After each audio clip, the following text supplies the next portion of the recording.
बदरुद्दुजा शम्सुद्दुहा नूरुल हुदा मैं यशफा शफाअतन हसनतन यकुल्लहु नसीबुम मिनहा, राइट। व मैं यशफा शफाअतन सय्यअतन यकुल्लहु किफलुम मिनहा। एवें ਹੁਣ ਅਗਰ ਅਸੀਂ ਇਸ ਐਡ ਨੂੰ ਦੇਖੀਏ ਨਾ, ਇਹਦਾ ਪਤਾ ਕੀ ਮਤਲਬ ਹੈ। ਉਹਨਾਂ ਗੱਲ ਮੇਰੀ ਪੱਲੇ ਬੰਨ ਲਿਆ ਜੇ। ਅਸ਼ਫਾਕ ਸਾਹਿਬ ਕੋਲੇ ਜਾਂ ਕਿਸੇ ਵੀ ਦੋਸਤ ਕੋਲੇ ਫੈਮਿਲੀ ਆਈ ਹੈ ਮਸਜਿਦ 'ਚ, ਇਮਾਮ ਸਾਹਿਬ ਕੋਲੇ ਆ ਕੇ, ਤੇ ਉਹ ਜਿਹੜਾ ਬੰਦੇ ਦੇ ਬਾਰੇ ਰਿਸ਼ਤੇ ਦਾ ਪਤਾ ਕਰਨ ਆਏ ਨੇ ਨਾ, ਉਹ ਬੰਦਾ ਕਹਿ ਲਓ ਕਿ ਮਸਜਿਦ ਦੇ ਵਿੱਚ ਉਹ ਦੋਸਤ ਹੈ ਵੇ ਇਮਾਮ ਸਾਹਿਬ ਦਾ, ਜਾਂ ਉਸ ਬੰਦੇ ਦਾ ਜੇ ਕੋਈ ਮਸ਼ਵਰਾ ਲਿਆ ਜਾ ਰਿਹਾ, ਜਿਹੜਾ ਜਮਾਤੀ ਬੈਠਾ ਹੈ ਉਹਦਾ ਸਿਰਫ ਦੋਸਤ ਹੈ, ਤੇ ਲੇਕਿਨ ਬੰਦਾ ਕਰਪਟ ਹੈਗਾ, ਬੰਦਾ ਬਦ ਕਿਰਦਾਰ ਹੈਗਾ, ਬੰਦਾ ਨਸ਼ਈ ਹੈਗਾ, ਬਦ ਤਹਿਜ਼ੀਬ ਹੈਗਾ, ਬਦਤਮੀਜ਼ ਹੈਗਾ, ਸਾਰੀਆਂ ਗੱਲਾਂ ਦਾ ਪਤਾ ਹੈ। ਤੇ ਉਹਨੇ ਆ ਕੇ ਨਾ ਪੁੱਛਿਆ ਜੀ ਮਸਜਿਦ ਦੇ ਵਿੱਚ ਕਿ ਕੋਈ ਬੰਦਾ ਜਾਣਦਾ ਹੈਗਾ ਫਲਾਣੇ ਬੰਦੇ ਨੂੰ, ਤੇ ਮੇਰੇ ਕੋਲ ਹੀ ਆ ਕੇ ਪੁੱਛ ਲਿਆ ਕਿ ਹਾਂਜੀ ਉਮਰ ਸਾਹਿਬ ਤੁਸੀਂ ਫਲਾਣੇ ਬੰਦੇ ਜਾਣਦੇ ਹੋ। ਤੇ ਮੈਂ ਕਿਹਾ ਕਿ ਹਾਂਜੀ, ਮੈਨੂੰ ਪਤਾ ਕਿ ਮੇਰਾ ਦੋਸਤ ਹੈਗਾ, ਔਰ ਮੈਨੂੰ ਉਹਨੇ ਪਹਿਲੇ ਦੱਸਿਆ ਸੀਗਾ ਕਿ ਮੇਰੇ ਰਿਸ਼ਤੇ ਵਾਸਤੇ ਆ ਰਹੇ ਨੇ, ਤੇ ਅਗਰ ਕੋਈ ਬੰਦਾ ਪੁੱਛੇ ਦੱਸੇ ਤੇ ਯਾਰ ਮੇਰਾ ਖਿਆਲ ਰੱਖੀ। ਤੇ ਮੈਂ ਨਾ ਉਹਨੇ ਪੁੱਛਿਆ ਹਾਂਜੀ ਕੀ ਰਿਪੋਰਟ ਹੈ ਜੀ ਬੱਚੇ ਦੀ, ਬੱਚਾ ਠੀਕ ਹੈ ਜੀ। ਮੈਂ ਕਿਹਾ ਹਾਂਜੀ ਬੱਚਾ ਠੀਕ ਹੈ ਜੀ, ਬਲਾ ਬਲਾ ਬਲਾ। ਬੱਚਾ ਜੀ ਉਹਨਾਂ ਨੇ ਰਿਸ਼ਤਾ ਕਰ ਲਿਆ ਜੀ। ਹੁਣ ਉਸ ਰਿਸ਼ਤੇ ਤੋਂ ਬਾਅਦ ਬੱਚੀ ਤੇ ਹੋਣ ਵਾਲਾ ਕਿਸੇ ਕਿਸਮ ਦਾ ਜ਼ੁਲਮ ਉਹ ਬੰਦਾ ਜਿਹਨੇ ਮਸ਼ਵਰਾ ਦੇ ਕੇ ਹਾਮੀ ਕਰਵਾਈ ਸੀ ਨਾ, ਉਹ ਬੰਦਾ ਉਸ ਜ਼ੁਲਮ ਦੇ ਗੁਨਾਹ ਦਾ ਬਰਾਬਰ ਦਾ ਸ਼ਰੀਕ ਰਹੇਗਾ ਜਬ ਤੱਕ ਉਹ ਇਨਸਾਨ ਮਰਦਾ ਨਹੀਂ ਔਰ ਉਹ ਜ਼ੁਲਮ ਨਹੀਂ ਖਤਮ ਹੁੰਦਾ। ਇਹ ਵਾ ਇਹਦਾ ਮਤਲਬ ਯਕੁੱਲਹੂ ਕਿਫਲੁਮ ਮਿਨਹਾ। ਦੂਜੀ ਸਾਈਡ ਤੇ ਡਾਕਟਰ ਦੀ ਵੀ ਇਹੀ ਮਿਸਾਲ ਆ, ਡਾਕਟਰ ਦੀ ਵੀ ਇਹੀ ਮਿਸਾਲ ਫਿੱਟ ਹੋਏਗੀ। ਹਰ ਮਸ਼ਵਰਾ ਜਿਹੜਾ ਅਸੀਂ ਮਸ਼ਵਰਾ ਦਿੰਦੇ ਹਾਂ, ਇਹ ਹਰ ਜਗ੍ਹਾ ਤੇ ਮਿਸਾਲ ਫਿੱਟ ਹੋਏਗੀ। ਦੂਜੀ ਸਾਈਡ ਤੇ ਇੱਕ ਬੰਦਾ ਹੈ ਤੁਹਾਨੂੰ ਬਹੁਤ ਚੁੱਭਦਾ ਹੈ, ਮੈਨੂੰ ਬਹੁਤ ਚੁੱਭਦਾ ਹੈ, ਮਿਸਾਲ ਤੌਰ ਤੇ ਐਵੇਂ ਕਹਿ ਲਓ ਕਿ ਮੈਨੂੰ ABC ਬਹੁਤ ਚੁੱਭਦਾ ਹੈ, ਲੇਕਿਨ ਬੰਦਾ ਆਪਣੀ ਹੁਨਰ ਦੇ ਵਿੱਚ ਮਾਹਿਰ ਆ, ਤੇ ਮੈਨੂੰ ਕਿਸੇ ਨੇ ਆ ਕੇ ਮਸ਼ਵਰਾ ਮੰਗਿਆ ਮੇਰੇ ਕੋਲੋਂ ਜੀ ਹਾਂਜੀ ਉਮਰ ਸਾਹਿਬ ਤੁਹਾਡੀ ਕੀ ਰਾਏ ਉਸ ਬੰਦੇ ਦੇ ਬਾਰੇ। ਮੇਰੀ ਜ਼ਾਤੀ ਅਨਾ ਇੱਕ ਸਾਈਡ ਤੇ ਮੈਨੂੰ ਰੱਖਣੀ ਪੈਣੀ ਆ। ਕਿਉਂ? ਮੈਨੂੰ ਹੁਣ ਮੇਰੇ ਅੱਲਾਹ ਰੱਬੁਲ ਇੱਜ਼ਤ ਦਾ ਔਰ ਰਸੂਲੁल्लाह ਸੱਲੱਲਾਹੁ ਅਲੈਹਿ ਵਸੱਲਮ ਦਾ ਹੁਕਮ ਆ ਕਿ ਮੈਨੂੰ ਹੁਣ ਇਮਾਨਦਾਰੀ ਤੋਂ ਕੰਮ ਲੈਣਾ ਪੈਣਾ। ਤੇ ਮੈਂ ਕੀ ਕਰਾਂਗਾ, ਮੈਂ ਆਪਣੀ ਅਨਾ ਇੱਕ ਸਾਈਡ ਤੇ ਕਰਕੇ ਕਹਾਂਗਾ ਕਿ ਹਾਂਜੀ ਫਲਾਂ ਬੰਦਾ, ਉਹ ਬੰਦਾ ਇਸ ਕੰਮ 'ਚ ਵਾਕਈ ਤੌਰ ਤੇ ਮਾਹਿਰ ਆ ਔਰ ਤੁਹਾਨੂੰ ਇਸ ਮਾਮਲੇ ਦੇ ਵਿੱਚ ਤਕਲੀਫ ਤੇ ਸ਼ਿਕਾਇਤ ਨਹੀਂ ਆਏਗੀ। ਹੁਣ ਉਹ ਬੰਦਾ ਜਾ ਕੇ ਉਹਦੇ ਕੋਲ ਇਲਾਜ ਕਰਾਵੇ ਜਾਂ ਉਸ ਜਗ੍ਹਾ ਤੇ ਰਿਸ਼ਤਾ ਕਰੇ, ਔਰ ਉਹਨਾਂ ਦੇ ਘਰ 'ਚ ਹੋਣ ਵਾਲੀ ਹਰ ਅੱਛਾ ਅਮਲ ਜਾਂ ਉਸ ਮਰੀਜ਼ ਨੂੰ ਮਿਲਣ ਵਾਲੀ ਸ਼ਿਫਾ ਉਸ ਬੰਦੇ ਨੂੰ ਅਜਰ ਮਿਲੇਗਾ ਜਿਹਨੇ ਉਹਦਾ ਮਸ਼ਵਰਾ ਦਿੱਤਾ ਸੀ। ਮੈਂ ਯਸ਼ਫਾ ਸ਼ਫਾਅਤਨ ਹਸਨਤਨ ਯਕੁੱਲਹੂ ਨਸੀਬੁ ਮਿਨਹਾ। ਠੀਕ ਹੈ।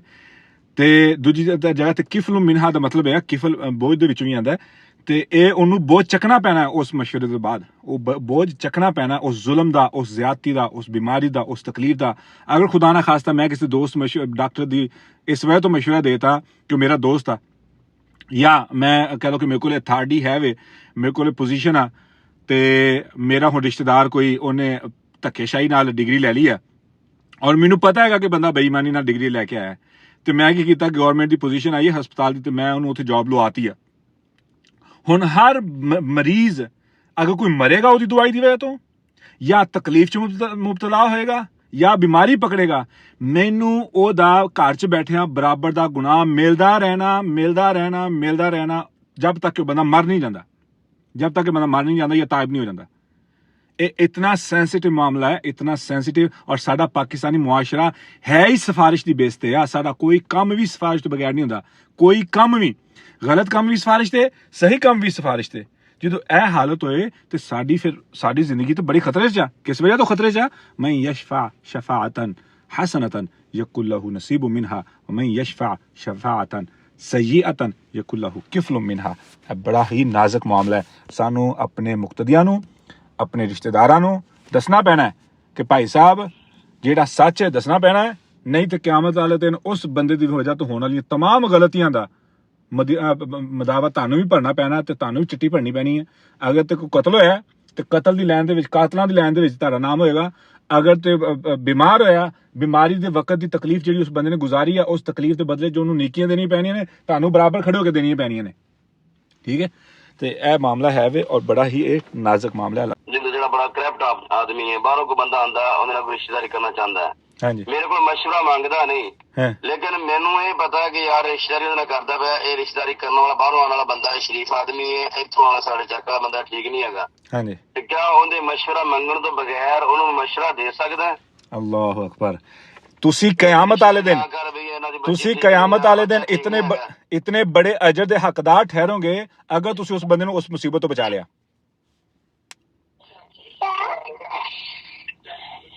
ਬਗੈਰ ਮਸ਼ਵਰਾ ਮੰਗਣ ਤੋਂ ਹਾਂਜੀ ਦਿੱਤਾ ਜਾ ਸਕਦਾ ਹੈ। ਜਦੋਂ ਤੁਹਾਨੂੰ ਪਤਾ ਲੱਗੇ ਕਿ ਇਹ ਹੱਕ ਹੈਗਾ ਤਾਂ ਉਦੋਂ ਤੇ ਹੱਕ ਵਾਸਤੇ ਖੜੇ ਹੋਣਾ ਨਾ, ਹੱਕ ਵਾਸਤੇ ਖੜਾ ਹੋਣਾ ਉਦੋਂ ਜ਼ਰੂਰੀ ਆ ਜਦੋਂ ਕੋਈ ਖੜਾ ਨਾ ਹੋ ਰਿਹਾ ਹੋਵੇ, ਤੇ ਤੁਸੀਂ ਇਸ ਟਾਈਮ ਹੱਕ ਵਾਸਤੇ ਖੜੇ ਹੋ ਰਹੇ ਹੋ। ਤੇ ਉਹ ਜਾ ਕੇ ਉਹਨਾਂ ਨੂੰ ਦੱਸ ਦੋ, ਇਹਨਾਂ ਨੂੰ ਮਸੀਤੋਂ ਕੱਢ ਦੇਣਗੇ ਯਾਰ। ਤੁਸੀਂ ਇਹਨਾਂ ਦੇ ਨਾਲ ਲੈਣਾ ਨਾ ਕੰਮ, ਕਹ ਲੋ ਕਿ ਸਮਝਦਾਰੀ ਤੋਂ। ਮੈਨੂੰ ਮਸੀਤੋਂ ਕੱਢਿਆ ਫਿਰ ਉਹਨਾਂ ਦਾ ਕੀ ਕਿਆਮਤ ਵਾਲੇ ਦਿਨ ਬਣੇਗਾ? ਜ਼ਾਹਿਰ ਹੈ ਫਿਰ ਉਹ ਤਾਂ ਹਿਸਾਬ ਸਾਰਿਆਂ ਦੇ ਬਰਾਬਰ ਹੋਏਗਾ ਨਾ ਫਿਰ ਇਨਸ਼ਾਅੱਲਾ। ਅੱਛਾ ਖੈਰ ਸ਼ੇਖ ਸਾਹਿਬ ਹਿਕਮਤ ਦੇ ਨਾਲ ਤਰੀਕਾ ਕਾਰ ਐਵੇਂ ਦਾ ਨਹੀਂ ਸ਼ੇਖ ਸਾਹਿਬ, ਹਕੀਕਤ ਦੇ ਵਿੱਚ ਦੱਸਾਂ ਕੀ ਕਹਿਣਾ ਪਏਗਾ, ਅਸੀਂ ਡਰਪੋਕ ਨਹੀਂ ਹੋ ਸਕਦੇ, ਉਲਮਾ ਡਰਪੋਕ ਨਹੀਂ ਹੋ ਸਕਦੇ, ਉਲਮਾ ਨੂੰ ਹੱਕ ਬਿਆਨ ਕਰਨਾ ਪੈਣਾ ਹੈ, ਠੀਕ ਹੈ। ਔਰ ਅਗਰ ਆ ਕੇ ਕਹਿਣਗੇ ਭਾਈ ਸਾਹਿਬ ਤੁਸੀਂ ਕਿਉਂ ਕੀਤਾ, ਉਹਨਾਂ ਕੇ ਭਾਈ ਸਾਹਿਬ ਇਹ ਸੱਚ ਹੈ, ਗੱਲ ਖਤਮ, ਠੀਕ ਹੈ। ਕੀ ਹੈ ਜ਼ਿਆਦਾ ਤੋਂ ਜ਼ਿਆਦਾ ਇੱਕ ਯਾਰ ਅਸੀਂ ਇਸ ਕਦਰ ਆਪਣੀ ਜ਼ਰੀਆ ਮੁਆਸ਼ ਤੇ ਡਰੇ ਹੋਏ ਆ। ਸ਼ੇਖ ਸਾਹਿਬ ਆਖੋਗੇ ਦੇਖੋ ਨਾ ਜੀ, ਜਿਹੜਾ ਬੰਦਾ ਯਾਨੀ ਕਿ ਤੁਹਾਨੂੰ ਜਿਸ ਬੰਦੇ ਦੇ ਬਾਰੇ ਖੌਫ ਹੈ, ਕਿਸੇ ਉਹਨੂੰ ਸਹੀ ਮਸ਼ਵਰਾ ਦਿੱਤਾ ਕਿ ਤੂੰ ਇਹਦੇ ਤੋਂ ਬਚ ਜਾ, ਔਰ ਉਹ ਬੰਦਾ ਆ ਕੇ ਦੂਸਰੇ ਨੂੰ ਦੱਸ ਸਕਦਾ ਹੈ, ਤੇ ਇਹ ਤੇ ਇਸ ਬਾਤ ਤੇ ਦਲੀਲ ਹੈ ਕਿ ਉਹ ਬੰਦਾ ਵੀ ਠੀਕ ਨਹੀਂ ਹੈ ਜਿਹਦੀ ਹੱਕ ਦੀ ਤਰਫ ਰਹਿਨੁਮਾਈ ਕੀਤੀ ਗਈ ਹੈ। ਜ਼ਾਹਿਰ ਬਿਲਕੁਲ ਸਹੀ ਕਹਿ ਰਹੇ ਹੋ। ਉਹ ਬਾਤ ਗੱਲ ਨਾ ਗੱਲ ਵੈਸੇ ਨਿਕਲ ਜਾਂਦੀ ਹੈ, ਉਹ ਦੱਸਣਾ ਚਾਹੁੰਦਾ ਨਹੀਂ ਹੁੰਦਾ, ਉਹ ਆਪਣੇ ਘਰ ਵਿੱਚ ਗੱਲ ਕਰਦਾ ਵੀ ਮੈਨੂੰ ਜੀ ਫਲਾਂ ਕਾਰੀ ਸਾਨੂੰ ਮਸ਼ਵਰਾ ਦਿੱਤਾ ਸੀ, ਬੰਦਾ ਠੀਕ ਨਹੀਂ ਗਾ ਤੇ ਰਿਸ਼ਤਾ ਨਾ ਕਰ, ਆਪਣੇ ਘਰ ਵਿੱਚ ਗੱਲ ਕਰਦੇ, ਗੱਲ ਇਸ ਤਰ੍ਹਾਂ ਵੀ ਨਿਕਲ ਜਾਂਦੀ ਹੈ ਸਾਰੇ। ਯਾਰ ਜਦੋਂ ਤੁਸੀਂ ਹੱਕ ਬਿਆਨ ਕਰਨਾ ਫਿਰ ਡਰ ਕਿਸ ਗੱਲ ਦਾ, ਗੱਲ ਖਤਮ। ਅੱਲਾ ਦੀ ਰਜ਼ਾ ਵਾਸਤੇ ਕਰਨਾ ਨਾ, ਤੇ ਅੱਲਾਹ ਰੱਬੁਲ ਇੱਜ਼ਤ ਦੀ ਰਜ਼ਾ ਵਾਸਤੇ ਜਦੋਂ ਕਰ ਰਹੇ ਹੋ ਤੇ ਅੱਲਾਹ ਤਾਲਾ ਤੁਹਾਡੀ ਹਿਫਾਜ਼ਤ ਕਰਨ ਦੇ ਵੀ ਕਾਦਰ ਹੈ। ਖੈਰ ਆਪਾਂ ਹੁਣ ਆਨੇ ਆਪਣੇ ਮਜ਼ਮੂਨ ਤੇ। ਯਾਰ ਮੈਂ ਤੁਹਾਨੂੰ ਥੋੜੀ ਜਿਹੀ ਆਪ ਬੀਤੀ ਸੁਣਾਉਣਾ, ਇਸੇ ਜਿਹੜਾ ਬਗੈਰ ਕਿਸੇ ਨੇ ਮਸ਼ਵਰਾ ਨਹੀਂ ਲਿਆ ਤੇ ਉਹਦੇ ਬਾਰੇ ਚ ਮਸ਼ਵਰਾ ਦਿੱਤਾ ਤੇ ਉਹ ਮੇਰੇ ਖਿਲਾਫ ਹੋ ਗਿਆ। ਮਿਸਾਲ ਦੇ ਤੌਰ ਤੇ ਇੱਕ ਜਿਹੜਾ ਤੇ ਮੈਂ ਨਾ ਇਮਾਮਤ ਕਰਦਾ ਸੀ ਤੇ ਉਹਦੀ ਉਹ ਆਪ ਬਜ਼ਾਤੇ ਖੁਦ ਬਹੁਤ ਨੇਕ ਬੰਦਾ ਸੀ, ਬੇਟੀਆਂ ਦੀਆਂ ਵੀ ਅੱਛੀਆਂ ਸਨ, ਤਾਲੇ ਦੇ ਅੰਦਰ ਲੱਗੇ ਰਹਿੰਦੇ ਸਨ, ਬਾਹਰ ਨਹੀਂ ਨਿਕਲਦੀਆਂ ਸਨ।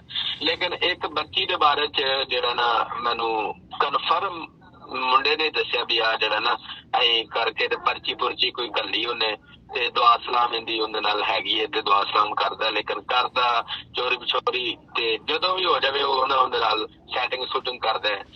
ਮੈਂ ਸਮਝਿਆ ਵੀ ਯਾਰ ਨਾ ਇਹ ਜਮਾਤੀ ਨੇਕ ਆਦਮੀ ਹੈ ਤੇ 5 ਵਕਤ ਦਾ ਨਮਾਜ਼ੀ ਹੈ, ਤੇ ਚਲੋ ਜੇ ਅਗਰ ਇਹਨੂੰ ਕੋਈ ਨੁਕਸਾਨ ਹੁੰਦਾ ਇਹਦੀ ਰਹਿਨੁਮਾਈ ਕਰੀਏ। ਉਹਨੂੰ ਮੈਂ ਕਿਹਾ ਵੀ ਹੈ ਵੀ ਉਹ ਜਿਹੜਾ ਨਾ ਅੱਛਾ ਇਨਸਾਨ ਸੀ। ਮੈਂ ਉਹਨੂੰ ਕਿਹਾ ਵੀ ਯਾਰ ਇਸ ਤਰ੍ਹਾਂ ਕਰਕੇ ਬਜ਼ੁਰਗੋ ਅਗਰ ਤੁਹਾਨੂੰ ਇੱਕ ਤੁਹਾਡੀ ਰਹਿਨੁਮਾਈ ਕਰਾਂ ਤੇ ਤੁਹਾਨੂੰ ਕਿਸੇ ਕਿਸਮ ਦੀ ਕੋਈ ਇਤਰਾਜ਼ ਤਾਂ ਨਹੀਂ? ਕਹਿੰਦਾ ਨਹੀਂ ਕੋਈ ਇਤਰਾਜ਼ ਨਹੀਂ, ਸਗੋਂ ਮੈਨੂੰ ਖੁਸ਼ੀ ਹੋਵੇਗੀ। ਮੈਂ ਉਹਨੂੰ ਇਹ ਗੱਲ ਕੀਤੀ ਵੀ ਇਸ ਤਰ੍ਹਾਂ ਕਰਕੇ ਆਹ ਮਾਮਲਾ ਹੈ ਤੇ ਉਹ ਤੁਹਾਡੀ ਬੇਟੀ ਹੈ ਤੇ ਉਹ ਬਜ਼ਾਤੇ ਖੁਦ ਅਸੀਂ ਉਹਨੂੰ ਆਪਣਾ ਬੇਟੀ ਸਮਝ ਲਓ ਜਾਂ ਸਿਸਟਰ ਸਮਝ ਲਓ, ਸਮਝ ਕੇ ਅਸੀਂ ਨਾ ਤੁਹਾਨੂੰ ਮਸ਼ਵਰਾ ਦਿੰਦੇ ਵੀ ਉਹ ਇਸ ਤਰ੍ਹਾਂ ਕਰਕੇ ਫਲਾਂ ਲੜਕਾ ਜਿਹੜਾ ਨਾ ਉਹ ਕੋਈ ਤੰਗ ਤੁੰਗ ਕਰਦਾ ਤੇ ਤੁਸੀਂ ਕੋਈ ਖਿਆਲ ਕਰੋ। ਉਹ ਜਨਾਬ ਨਾ ਉਹਨੇ ਜਾ ਕੇ ਕਿਤੇ ਘਰੇ ਗੱਲ ਕੀਤੀ, ਉਹਨਾਂ ਨਾਲ ਕੋਈ ਗੱਲਬਾਤ, ਬੇਟੀ ਨੂੰ ਕੋਈ ਝਿੜਕਿਆ ਜਾਂ ਕੋਈ ਗੱਲ ਕੀਤੀ। ਉਹ ਜਨਾਬ ਅੱਛੇ ਖਾਸੇ ਸਾਡੇ ਨਾਲ ਪਿਆਰ ਮੁਹੱਬਤ ਕਰਨ ਵਾਲੇ ਮਸਜਿਦ ਦੇ ਮੇਨ ਬੰਦਿਆਂ ਚੋਂ ਸੀ। ਉਹ ਜਨਾਬ ਉਹਦਾ ਨਾਰਾਜ਼ ਹੋ ਗਿਆ। ਉਹ ਜਿਹੜਾ ਉਹ ਬੰਦਾ ਸੀ ਉਹ ਬਜ਼ਾਤੇ ਖੁਦ ਤਾਂ ਉਹਨੇ ਜ਼ਾਹਰ ਨਹੀਂ ਕਰਾਇਆ ਮੈਨੂੰ, ਲੇਕਿਨ ਅਸਾਰ ਨਜ਼ਰ ਥੋੜੇ ਆਣੇ ਸ਼ੁਰੂ ਹੋ ਗਏ ਸਨ। ਤੇ ਉਹ ਹੁਣ ਦੱਸੋ ਵੀ ਇੱਥੇ ਹੁਣ ਬੰਦਾ ਕੀ ਕਰਦਾ ਹੈ ਜਾਂ ਕੀ ਨਾ ਕਰੇ। ਇਹਦਾ ਹਿਕਮਤ ਦਾ ਅਪਰੋਚ ਦੱਸਾਂ ਕੀ ਹੈ। ਇਸ ਜਗ੍ਹਾ ਤੇ ਤਰੀਕਾਕਾਰ ਕੀ ਹੋਣਾ ਚਾਹੀਦਾ ਸੀਗਾ। ਉਹੀ ਮੈਂ ਕਹਿ ਰਿਹਾ ਕਿ ਮਸ਼ਵਰੇ ਦੇ ਵਿੱਚ ਨਾ ਕਈ ਤਰੀਕੇਕਾਰ ਹੈਗੇ ਤੇ ਆਦਾਬ ਜਿਹੜੇ ਹੈ ਨਾ ਉਹਦੇ ਸਾਨੂੰ ਮਲਹੂਜ਼ੇ ਖਾਤਰ ਰੱਖਣੇ ਪੈਂਦੇ ਆ। ਅਗਰ ਮੈਂ ਇਸ ਜਗ੍ਹਾ ਤੇ ਹੋਵਾਂਗਾ ਨਾ, ਮਿਸਾਲ ਤੌਰ ਤੇ ਅਸ਼ਫਾਕ ਸਾਹਿਬ, ਅਗਰ ਮੈਂ ਇਸ ਸਟੇਜ ਤੇ ਹੋਵਾਂਗਾ ਨਾ ਤੇ ਮੈਂ ਸਿੱਧੀ ਗੱਲ ਕਰਨ ਦੀ ਬਜਾਏ ਨਾ, ਐਸੀ ਜਗ੍ਹਾ ਤੇ ਸਿੱਧੀ ਗੱਲ ਕਰਨ ਦੀ ਬਜਾਏ ਤੇ ਪਹਿਲੇ ਮੈਂ 1-2 ਜੁਮੇ ਇਸ ਮੌਜੂਦ ਪੜਾਵਾਂਗਾ 1-2 ਜੁਮੇ, ਠੀਕ ਹੈ, ਜਿਹਦੇ ਵਿੱਚ ਇੱਕ ਕਹਿ ਲਓ ਕਿ ਸ਼ੈਤਾਨ ਕਿਸ ਤਰੀਕੇ ਨਾਲ ਉਹਨੇ ਉਹ ਇੱਕ ਅੱਲਾ ਦੇ ਵਲੀ ਬਣ ਕੰਮ ਖਰਾਬ ਹੋ ਜਾਵੇ 2 ਜਿਵੇਂ ਪੜਾਉਂਦੇ ਨਹੀਂ ਇੰਨਾ ਨਹੀਂ ਹੁੰਦਾ ਪਤਾ। ਉਸ ਤੋਂ ਪਹਿਲਾਂ ਵੈਸੇ ਕੰਮ ਪੈ ਜਾਵੇ। ਮਾਸ਼ਾਅੱਲਾ ਜੀ ਆਪ ਬੀਤੀਆਂ ਬਹੁਤ ਜ਼ਿਆਦਾ ਨੇ। ਸੁਣਾਓ ਹੋਰ ਸੁਣਾਓ।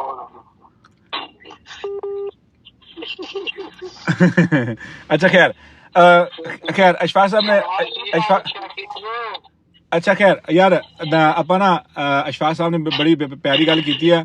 ਆਪਾਂ ਨੂੰ ਦੇਖਣਾ ਪੈਣਾ ਕਿ ਕਿਹੜੀ ਹੈ ਤੇ ਐਸੀ ਬਿਹਤਰ ਫੈਸਲਾ ਹੋ ਸਕਦਾ ਸੀਗਾ ਜਾਂ ਬਿਹਤਰ ਤਰੀਕੇ ਦਾ ਇਖਤਿਆਰ ਹੋ ਸਕਦਾ ਸੀ ਕਿ ਇੱਕ ਰਿਐਕਸ਼ਨ ਅਸੀਂ ਸੋਚਿਆ ਹੀ ਨਹੀਂ ਸੀਗਾ ਕਿ ਇਸ ਘਰ ਦੇ ਵਿੱਚ ਜਦੋਂ ਗੱਲ ਹੋਏਗੀ ਤੇ ਉਹ ਘਰ ਦੇ ਵਿੱਚੋਂ ਖਵਾਤੀਨ ਨੇ ਰਿਐਕਸ਼ਨ ਕਿਵੇਂ ਕਰਨਾ ਹੈ, ਉਸ ਬੱਚੀ ਨੇ ਕਿਵੇਂ ਰਿਐਕਸ਼ਨ ਕਰਨਾ ਜਿਹਦੇ ਬਾਰੇ ਗੱਲ ਬਾਹਰ ਆਈ ਹੈ, ਠੀਕ ਹੈ। ਤੇ ਉਹ ਫਿਰ ਅਸੀਂ ਇਸ ਚੀਜ਼ ਨੂੰ ਪਹਿਲੇ ਸੋਚਣਾ ਚਾਹੀਦਾ ਸੀਗਾ। ਮੈਂ ਆਪਣੀ ਇੱਕ ਸੱਚੀ ਗੱਲ ਕਰ ਰਿਹਾ। ਮੈਂ 2 ਨੰਬਰੀ ਨਹੀਂ ਕਰਨੀ ਤੇ ਮੈਂ ਇਹ ਨਹੀਂ ਕਹਿਣਾ ਕਿ ਚੂੰਕਿ ਅਸ਼ਫਾਕ ਸਾਹਿਬ ਨੇ ਗੱਲ ਕਰਤੀ ਤੇ ਮੈਨੂੰ ਹੁਣ ਇਹਨਾਂ ਦਾ ਖਿਆਲ ਕਰਨਾ ਪੈਣਾ ਜਾਂ ਕਹਿਣਾ ਪੈਣਾ ਕਿ ਇਹ ਗੱਲ ਐਵੇਂ ਇਹ ਠੀਕ ਹੈ ਕਿ ਨਹੀਂ।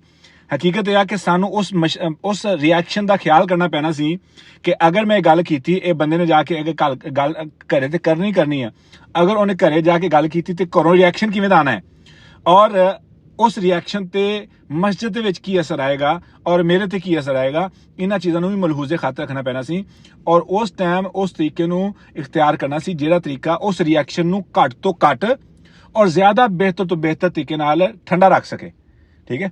ਤੇ ਇਹ ਇੱਕ ਸੋਚ ਕੇ ਨਾ ਸੋਚ ਕੇ ਮੈਂ 6 ਮਹੀਨੇ ਲਗਾਏ ਨੇ ਵੀ ਆ ਦੱਸਾਂ ਨਾ ਦੱਸਾਂ, ਕਰਾਂ ਗੱਲ ਕਰਾਂ, ਉਹ ਯਾਰ ਕੀ ਆਖਾਂ, ਜਾਂ ਅਗਰ ਉਹ ਗੱਲ ਕਰੇ ਉਹ ਗੁੱਸਾ ਨਾ ਕਰ ਜਾਵੇ, ਉਹ 6 ਮਹੀਨੇ ਕਿਰੇ 7 ਮਹੀਨੇ ਮੈਂ ਐਵੇਂ ਲਗਾਏ।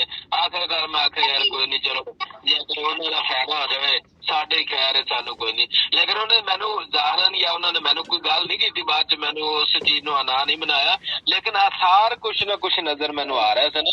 ਤੇ ਉਹ 6-7 ਮਹੀਨੇ ਲਗਾ ਕੇ ਤੇ ਇਸ ਤੋਂ ਬਾਅਦ ਫਕੀਰ ਆਪਾ ਵੀ ਅਲਹਮਦੁਲਿਲਾ ਅਸ਼ਫਾਕ ਸਾਹਿਬ ਤੁਸੀਂ ਆਪਣੀ ਜ਼ਿੰਮੇਵਾਰੀ ਪੂਰੀ ਕਰਤੀ ਹੈ। ਆਪਣੀ ਸਲਾਹੀਅਤ ਦੇ ਬਾਵਜੂਦ ਜਿਤਨੀ ਸਲਾਹੀਅਤ ਸੀ ਇਨਸ਼ਾਅੱਲਾ ਤੁਹਾਨੂੰ ਅੱਲਾਹ ਤਾਲਾ ਅਜਰ ਦੇਣਗੇ, ਠੀਕ ਹੈ, ਔਰ ਅੱਲਾਹ ਤਾਲਾ ਕਬੂਲ ਫਰਮਾਏ। ਇਨਸ਼ਾਅੱਲਾ ਤੁਹਾਨੂੰ ਉਹਦਾ ਬਹੁਤ ਸਿਲਾ ਮਿਲੇਗਾ ਅੱਲਾਹ ਤਾਲਾ ਦੀ ਤਰਫੋਂ, ਜੋ ਤੁਹਾਡੀ ਨੀਅਤ ਦੀ ਬਿਨਾ ਤੁਹਾਨੂੰ ਅਜਰ ਮਿਲ ਗਿਆ ਇਨਸ਼ਾਅੱਲਾ।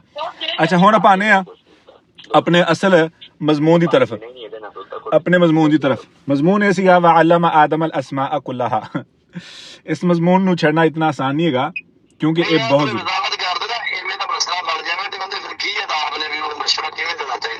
ਉਹਦਾ ਸਭ ਤੋਂ ਪਹਿਲੇ ਤੇ ਅਸੀਂ ਉਹ ਬੰਦਾ ਲੱਭਣਾ ਹੈਗਾ ਔਰ ਸਾਨੂੰ ਉਹਦੇ ਵਾਸਤੇ ਦਲੀਲ ਚਾਹੀਦੀ ਆ। ਦਲੀਲ ਐਸੀ ਹੋਣੀ ਚਾਹੀਦੀ ਆ ਕਿ ਜਿਸ ਬਿਨਾ ਤੇ ਅਗਲਾ ਬੰਦੇ ਕੋਲ ਇਨਕਾਰ ਦੀ ਗੁੰਜਾਇਸ਼ ਨਾ ਬਚੇ। ਜਿਸ ਬੰਦੇ ਤੁਹਾਨੂੰ ਇਹ ਕਹਿਣਾ ਕਿ ਖਬਰ ਪਹੁੰਚਾਈ ਆ, ਤੁਸੀਂ ਕਹੋ ਭਾਈ ਸਾਹਿਬ ਮੈਨੂੰ ਐਵੇਂ ਨਹੀਂ ਸਮਝ ਆਣੀ, ਯਕੀਨ ਨਹੀਂ ਆਣਾ ਜਿੰਨਾ ਚਿਰ ਮੇਰੇ ਕੋਲ ਦਲੀਲ ਨਾ ਹੋਵੇ। ਅੱਲਾਹ ਰੱਬੁਲ ਇੱਜ਼ਤ ਨੇ ਕੁਰਾਨ 'ਚ ਫਰਮਾਇਆ ਕਿ ਫਸਤਸ਼ਹੀਦੂ ਸ਼ਹੀदैन, ਗਵਾਹ ਹੋਣੇ ਚਾਹੀਦੇ। ਤੂੰ ਇੱਕ ਬੰਦਾ ਗੱਲ ਕਰ ਰਿਹਾ, ਮੈਂ ਕੀ ਗੱਲ ਕਰਦਾ, ਮੇਰਾ ਪਿੱਛੇ ਕੀ ਰਹਿਣਾ, ਮੈਨੂੰ ਗਵਾਹ ਦੇ ਤਾਂ ਕਿ ਮੈਂ ਅਗਰ ਬੰਦੇ ਨੂੰ ਬਿਠਾ ਕੇ ਤੈਨੂੰ ਨਾਲ ਮੈਂ ਬਿਠਾ ਕੇ ਗੱਲ ਕਰਨਾ ਤਾਂ ਕਿ ਤੁਹਾਨੂੰ ਪਤਾ ਲੱਗੇ ਮੈਂ ਗੱਲ ਨਹੀਂ ਕਰ ਰਿਹਾ, ਇਹ 2 ਗਵਾਹ ਮੌਜੂਦ ਨੇ, ਇਹਨਾਂ ਬੰਦਿਆਂ ਦੀ ਮੈਂ ਬਿਨਾਂ ਤੇ ਗੱਲ ਕਰ ਰਿਹਾ। ਉਹ ਬੰਦੇ ਨੇ ਫਿਰ ਤੁਹਾਡੇ ਨਾਲ ਇਖਤਲਾਫ ਨਹੀਂ ਕਰਨਾ ਬਲਕਿ ਉਹਨਾਂ ਲੋਕਾਂ ਦੀ ਗਵਾਹੀ ਤੇ ਯਕੀਨ ਕਰਕੇ ਆਪਣੇ ਘਰ ਦੀ ਇਸਲਾਹ ਵਾਸਤੇ ਬਿਹਤਰ ਸਟੈਪ ਲੈਣਾ ਹੈਗਾ, ਠੀਕ ਹੈ। ਗਵਾਹਾਂ ਦੀ ਸ਼ਰਤ ਐਵੇਂ ਨਹੀਂ ਲੱਗੀ ਹੋਈ। ਅਸੀਂ ਬਿਹਤਰ ਤਰੀਕੇ ਦੇ ਇੰਤਖਾਬ ਦੇ ਵਿੱਚੋਂ ਇੱਕ ਤਰੀਕਾਕਾਰ ਇਹ ਆ। ਦੂਜੇ ਨੰਬਰ ਤੇ ਦਲੀਲ ਦਾ ਮਤਲਬ ਆ ਕਿ ਅੱਜ ਤੋਂ ਪਹਿਲਾਂ ਦਾ ਦੌਰ ਹੈਗਾ, ਠੀਕ ਹੈ। ਅਗਰ ਐਵੇਂ ਦੇ ਬੰਦੇ ਨੇ ਆ ਕੇ ਤੁਹਾਨੂੰ ਕੰਪਲੇਨ ਕੀਤੀ ਹੈ, ਤੁਸੀਂ ਉਸ ਬੰਦੇ ਤੇ ਇਕੱਲਾ ਯਕੀਨ ਨਹੀਂ ਕਰਨਾ ਬਲਕਿ ਉਹਦੇ ਕੋਲ ਬਕਾਇਆ ਤੌਰ ਤੇ ਦਲੀਲ ਮੰਗਣੀ ਆ। ਜੇ ਉਹ ਦਲੀਲ ਮਿਲ ਜਾਏ, ਠੀਕ ਹੈ, ਜਾਂ ਗਵਾਹ ਮਿਲ ਜਾਣ, ਫਿਰ ਉਸ ਤੋਂ ਬਾਅਦ ਉਸ ਬੰਦੇ ਨੂੰ ਬੁਲਾ ਕੇ ਖੁਦ ਗੱਲ ਕਰਨ ਦੀ ਬਜਾਏ ਉਹਨਾਂ ਨੂੰ ਵੀ ਨਾਲ ਬਿਠਾਓ। ਉਹਨੂੰ ਕਿ ਭਾਈ ਸਾਹਿਬ ਮੈਂ ਸਿਰਫ ਇਹਨਾਂ ਬੰਦਿਆਂ ਨੂੰ ਇਸ ਵਜ੍ਹਾ ਤੋਂ ਇੱਥੇ ਬਿਠਾਇਆ ਆ, ਇਹ ਸੁਣਨਗੇ ਨਹੀਂ, ਉਹ ਮਸਜਿਦ 'ਚ ਬੈਠੇ ਹੋਏ 2 ਨੁੱਕਰ ਤੇ ਸਾਈਡ ਤੇ, ਮੈਂ ਉਹਨਾਂ ਨੂੰ ਇਸ ਵਜ੍ਹਾ ਤੋਂ ਨਹੀਂ ਇੱਥੇ ਬੁਲਾਇਆ ਤਾਂ ਕਿ ਤੁਹਾਨੂੰ ਸ਼ਰਮਿੰਦਗੀ ਨਾ ਹੋਏ। ਲੇਕਿਨ ਉਹ 2 ਲੋਕ ਬੈਠੇ ਨੇ ਇਸ ਵਜ੍ਹਾ ਤੋਂ ਮੈਨੂੰ ਬਿਠਾਇਆ ਆ ਕਿ ਉਹਨਾਂ ਨੇ ਆ ਕੇ ਮੈਨੂੰ ਦੱਸਿਆ ਹੁਣ ਤੁਹਾਡੇ ਮੋਢਿਆਂ ਤੋਂ ਬਰਡਨ ਲਿੱਥ ਗਿਆ, ਤੁਹਾਡੇ ਮੋਢਿਆਂ ਤੋਂ ਬਰਡਨ ਲਿੱਥ ਗਿਆ। ਉਹਨਾਂ ਨੇ ਆ ਕੇ ਮੈਨੂੰ ਸ਼ਿਕਾਇਤ ਕੀਤੀ ਕਿ ਫਲਾਣਾ ਮੁੰਡਾ ਤੁਹਾਡੀ ਬੇਟੀ ਨੂੰ ਤੰਗ ਕਰਦਾ ਹੈ। ਇਹ ਨਹੀਂ ਕਹਿਣਾ ਕਿ ਤੁਹਾਡੀ ਬੇਟੀ ਉਸ ਫਲਾਣੇ ਮੁੰਡੇ ਨਾਲ ਗੱਲ ਕਰਦੀ ਹੈ, ਫਲਾਣਾ ਮੁੰਡਾ ਤੁਹਾਡੀ ਬੇਟੀ ਨੂੰ ਤੰਗ ਕਰਦਾ ਹੈ, ਠੀਕ ਹੈ। ਇਹਨਾਂ ਕੋਲ ਗਵਾਹੀ ਮੌਜੂਦ ਆ ਤੇ ਇਹ ਚਾਹੁੰਦੇ ਨੇ ਕਿ ਇਹ ਬੰਦਾ ਤੁਹਾਡੀ ਬੇਟੀ ਨੂੰ ਕਸੂਰਵਾਰ ਨਹੀਂ ਬਣਾਉਣਾ ਕਿਉਂਕਿ ਘਰ 'ਚ ਬੈਠੀ ਹੈ, ਠੀਕ ਹੈ। ਹੁਣ ਤੁਸੀਂ ਉਸ ਅਵਾਰਾ ਮੁੰਡੇ ਨੂੰ ਕਸੂਰਵਾਰ ਬਣਾ ਕੇ, ਕਿਉਂਕਿ ਰੋਕਣਾ ਤਾਂ ਤੁਸੀਂ ਮੁੰਡੇ ਨੂੰ ਹੋ ਨਾ, ਤਾਂ ਤੁਸੀਂ ਕੀ ਕਰਨਾ ਹੈਗਾ ਕਿ ਉਹਦੇ ਘਰ 'ਚ ਇਖਤਲਾਫ ਦੀ ਬਜਾਏ ਤੁਸੀਂ ਉਸ ਲੜਕੇ ਨੂੰ ਟਾਰਗੇਟ ਕਰਨਾ ਹੈ ਉਹ ਲੜਕੇ ਦੀ ਟਾਰਗੇਟ ਵਾਸਤੇ ਤੁਸੀਂ ਕਹਿਣਾ ਕਿ ਬੱਚੇ ਦੇ ਇਹ ਦੋ ਲੜਕਿਆਂ ਨੇ ਇਤਲਾਹ ਦਿੱਤੀ ਕਿ ਇਹ ਲੜਕਾ ਐਵੇਂ ਕਰਕੇ ਤੁਹਾਡੇ ਘਰ ਆਉਂਦਾ ਹੈ, ਲੜਕੀ ਤੇ ਨਹੀਂ ਨਾ ਬਾਹਰ ਜਾਂਦੀ, ਲੜਕਾ ਆਉਂਦਾ ਨਾ, ਲਿਹਾਜ਼ਾ ਇਸ ਲੜਕੇ ਨੇ ਤੁਹਾਡੀ ਲੜਕੀ ਨੂੰ ਪਰੇਸ਼ਾਨ ਕਰਨਾ ਸ਼ੁਰੂ ਕੀਤਾ ਹੈ ਤੇ ਸਾਡੇ ਤੱਕ ਖਬਰ ਪਹੁੰਚੀ ਆ। ਤੁਹਾਨੂੰ ਮੈਂ ਅਗਰ ਨਹੀਂ ਯਕੀਨ ਆ ਰਿਹਾ ਤੇ ਉਹਨਾਂ ਦੋ ਲੜਕਿਆਂ ਨੇ ਗੱਲ ਕੀਤੀ ਤੇ ਮੈਂ ਉਹਨਾਂ ਨੂੰ ਬੁਲਾ ਲੈਣਾ, ਲੇਕਿਨ ਤੁਹਾਡੇ ਵਾਸਤੇ ਸ਼ਰਮਿੰਦਗੀ ਹੋਏਗੀ ਕਿ ਤੁਸੀਂ ਦੋ ਲੋਕਾਂ ਕੋਲੋਂ ਆਪਣੀ ਬੇਟੀ ਦੇ ਬਾਰੇ ਕੋਈ ਗੱਲ ਸੁਣ ਰਹੇ ਹੋ, ਇਹ ਮੁਨਾਸਿਬ ਨਹੀਂ ਹੈਗੀ। ਲਿਹਾਜ਼ਾ ਅਗਰ ਤੁਹਾਨੂੰ ਤਸੱਲੀ ਚਾਹੀਦੀ ਤਾਂ ਮੈਂ ਬੁਲਾ ਲੈਣਾ, ਨਹੀਂ ਤੇ ਉਹ ਬੈਠੇ ਹੋਏ ਨੇ। ਲਿਹਾਜ਼ਾ ਤੁਸੀਂ ਕੀ ਕਰੋ, ਆਪਣੀ ਬੇਟੀ ਨੂੰ ਜਾ ਕੇ ਬੇਟੀ ਨੂੰ ਰੋਕਣ ਦੀ ਜ਼ਰੂਰਤ ਨਹੀਂ ਗੀ, ਠੀਕ ਹੈ, ਕਿਉਂਕਿ ਆਪਾਂ ਇਹ ਗੱਲ ਉਹਨਾਂ ਨੇ ਕਰਨਾ, ਹਰ ਬੰਦੇ ਵਿੱਚ ਇੱਕ ਅਨਾਹ ਹੁੰਦੀ ਨਾ, ਇਹ ਉਹਦੀ ਅਨਾਹ ਤੇ ਅਟੈਕ ਹੈਗਾ ਤੇ ਅਨਾਹ ਤੇ ਅਟੈਕ ਨਹੀਂ ਹੁੰਦੇ ਨਾ, ਜਿੱਥੇ ਬੰਦਾ ਕਹੇ ਕਿ ਲਓ ਜੀ ਤੂੰ ਮੇਰੇ ਬਾਰੇ ਗੱਲ ਕਰ ਰਿਹਾ, ਇਹ ਨਹੀਂ ਗੱਲ ਆਉਂਦੀ ਨਹੀਂ। ਸ਼ੈਤਾਨ ਨੂੰ ਮੌਕਾ ਨਹੀਂ ਦੇਣਾ ਕਿ ਸ਼ੈਤਾਨ ਅਨਾਹ ਨੂੰ ਇਸਤੇਮਾਲ ਕਰਕੇ ਸਾਡੇ ਖਿਲਾਫ ਉਹਨੂੰ ਬੰਦੇ ਨੂੰ ਕਰੇ, ਠੀਕ ਹੈ। ਉਹਨੇ ਕਿਹਾ ਭਾਈ ਸਾਹਿਬ ਤੁਸੀਂ ਕੀ ਕਰਨਾ ਹੈਗਾ ਕਿ ਇਸ ਬੰਦੇ ਤੇ ਨਜ਼ਰ ਰੱਖਣੀ ਹੈ, ਬੰਦਾ ਨਜ਼ਰ ਰੱਖੇਗਾ, ਫੜਿਆ ਗਿਆ, ਬਸ ਉਹ ਲੜਕੀ ਨੂੰ ਕੰਨ ਹੋ ਜਾਣਾ ਤੇ ਲੜਕੇ ਨੂੰ, ਤੇ ਲੜਕੀਆਂ ਤੇ ਡਰਪੋਕ ਬਹੁਤ ਹੁੰਦੀਆਂ, ਲੜਕੀ ਨੂੰ ਤਾਂ ਸਿਰਫ ਇੱਕ ਵਾਰ ਇਸ਼ਾਰਾ ਚਾਹੀਦਾ ਹੈ, ਬਸ ਉਹਨੇ ਤਾਂ ਸਾਰੀ ਜ਼ਿੰਦਗੀ ਵਾਸਤੇ ਤੌਬਾ ਕਰ ਲੈਣੀ ਤੇ ਤਹੱਜੁਦ ਪੜ੍ਹ ਕੇ ਤੌਬਾ ਕਰੇਗੀ। ਗੱਲ ਹੈ ਲੜਕੇ ਦੀ, ਲੜਕੇ ਦੇ ਇਤਮਾਦ ਨੂੰ ਠੇਸ ਪਹੁੰਚਾਣੀ ਹੈ ਤੇ ਲੜਕੇ ਦਾ ਇਤਮਾਦ ਤੋੜਨਾ ਹੈਗਾ ਕਿ ਜਿਹਨੂੰ ਇੰਨੀ ਹਿੰਮਤ ਹੈ ਕਿ ਦਰਵਾਜ਼ੇ ਤੇ ਆ ਰਿਹਾ। ਉਹ ਲੜਕੀਆਂ ਮਰ ਗਈਆਂ ਜਿਹੜੀ ਇੰਨੀ ਕੀ ਗੱਲ ਤੇ ਉੱਤੇ ਤਹੱਜੁਦ ਪੜ੍ਹਦੀਆਂ ਸਨ, ਉਹ ਖਤਮ ਹੋ ਗਿਆ, ਹੁਣ ਉਹ ਲੜਕੀਆਂ ਨਹੀਂ ਰਹਿ ਗਈਆਂ। ਚਲੋ ਅੱਲਾਹ ਤਾਲਾ ਜਿਹੜੀਆਂ ਨੇਕ ਨੇ ਉਹ ਅਜੇ ਵੀ ਨੇਕ ਨੇ। ਅੱਲਾਹ ਤਾਲਾ ਉਹ ਜੋ ਬੰਦਾ ਬਿਲਕੁਲ ਚੁੱਪ ਹੋ ਜਾਵੇ, ਵੇਖਦਾ ਰਹੇ ਤਮਾਸ਼ਾ, ਤੇ ਉਹ ਕੁੜੀ ਨਿਕਲ ਜਾਵੇ ਜਾਂ ਕੋਈ ਰੌਲਾ ਪੜ ਜਾਵੇ ਤੇ ਉਹ ਉਹਦਾ ਕੀ ਬੰਦਾ ਗੁਨਾਹ ਦੇ ਬਰਾਬਰ ਦਾ ਫੈਸਲਾ। शेख साहब देखो ਹੁਣ ਮੈਂ ਤੁਹਾਨੂੰ ਤਰੀਕਾ ਦੱਸਦਾ ਨਾ, ਕਿਤਨਾ ਬਿਹਤਰੀਨ ਤਰੀਕਾ ਹੈਗਾ, ਤੁਹਾਡੇ ਤੇ ਇਤਰਾਜ਼ ਵੀ ਨਹੀਂ ਆ ਰਿਹਾ, ਬਲਕਿ ਤੁਸੀਂ ਇੱਜ਼ਤ ਦਾ ਸਬਬ ਬਣ ਜਾਓਗੇ। यानी दसना फर्ज है ना, मतलब हाँ जी हाँ जी हाँ जी, बुराई रोको ना, मन रहा मिनको मुनकरन फली कोई। शेख साहब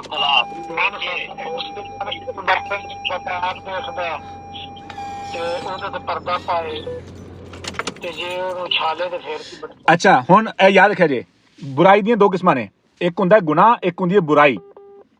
ਇੱਕ ਹੁੰਦਾ ਗੁਨਾਹ, ਇੱਕ ਹੁੰਦੀ ਹੈ ਬੁਰਾਈ। ਗੁਨਾਹ ਤੇ ਪਰਦਾ ਪਾਓ, गुनाह ते पर्दा पाओ, बुराई ते नहीं, बुराई नू रोको। तामा से अल्लाह रसूलुल्लाह फरमाया मन रआ मिनकुम मुनकरन, क्यों वो बुराई फैल सकती है। मेरी जाती गुनाह, मिसाल तौर पर मैं कोई गुनाह कर लिया तो मेरे तक खबर पहुंच गई है कि मैं कोई ज़िना कर लिया, कोई भी मैं गुनाह पाप कर लिया मिसाल तौर पर, ला हौला वला कुव्वता इल्ला बिल्लाह, तार तक खबर पहुंची, उदों तुसी पर्दा रखना है, मेरे गुनाह का पर्दा रखना है। ਅਸੀਂ बुराई ਤੇ पर्दा पा रहे हैं। सब कह रहे थे ना जी, हाँ जी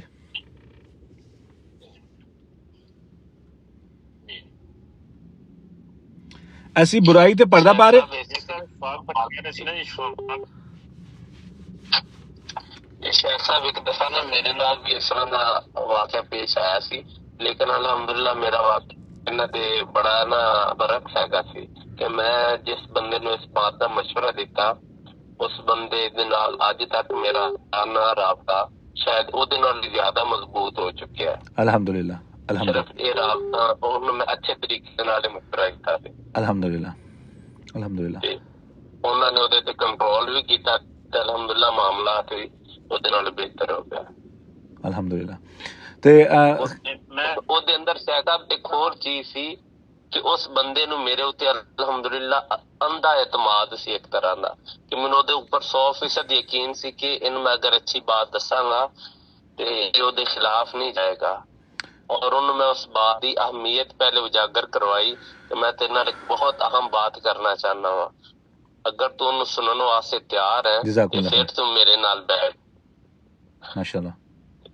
इस तरीके दे नाल अगर बंदा थोड़ा जिहा अपने एतमाद होए बंदे दे उपर उन्होंने ते फिर ज्यादा बात मुअस्सर हो जाती है।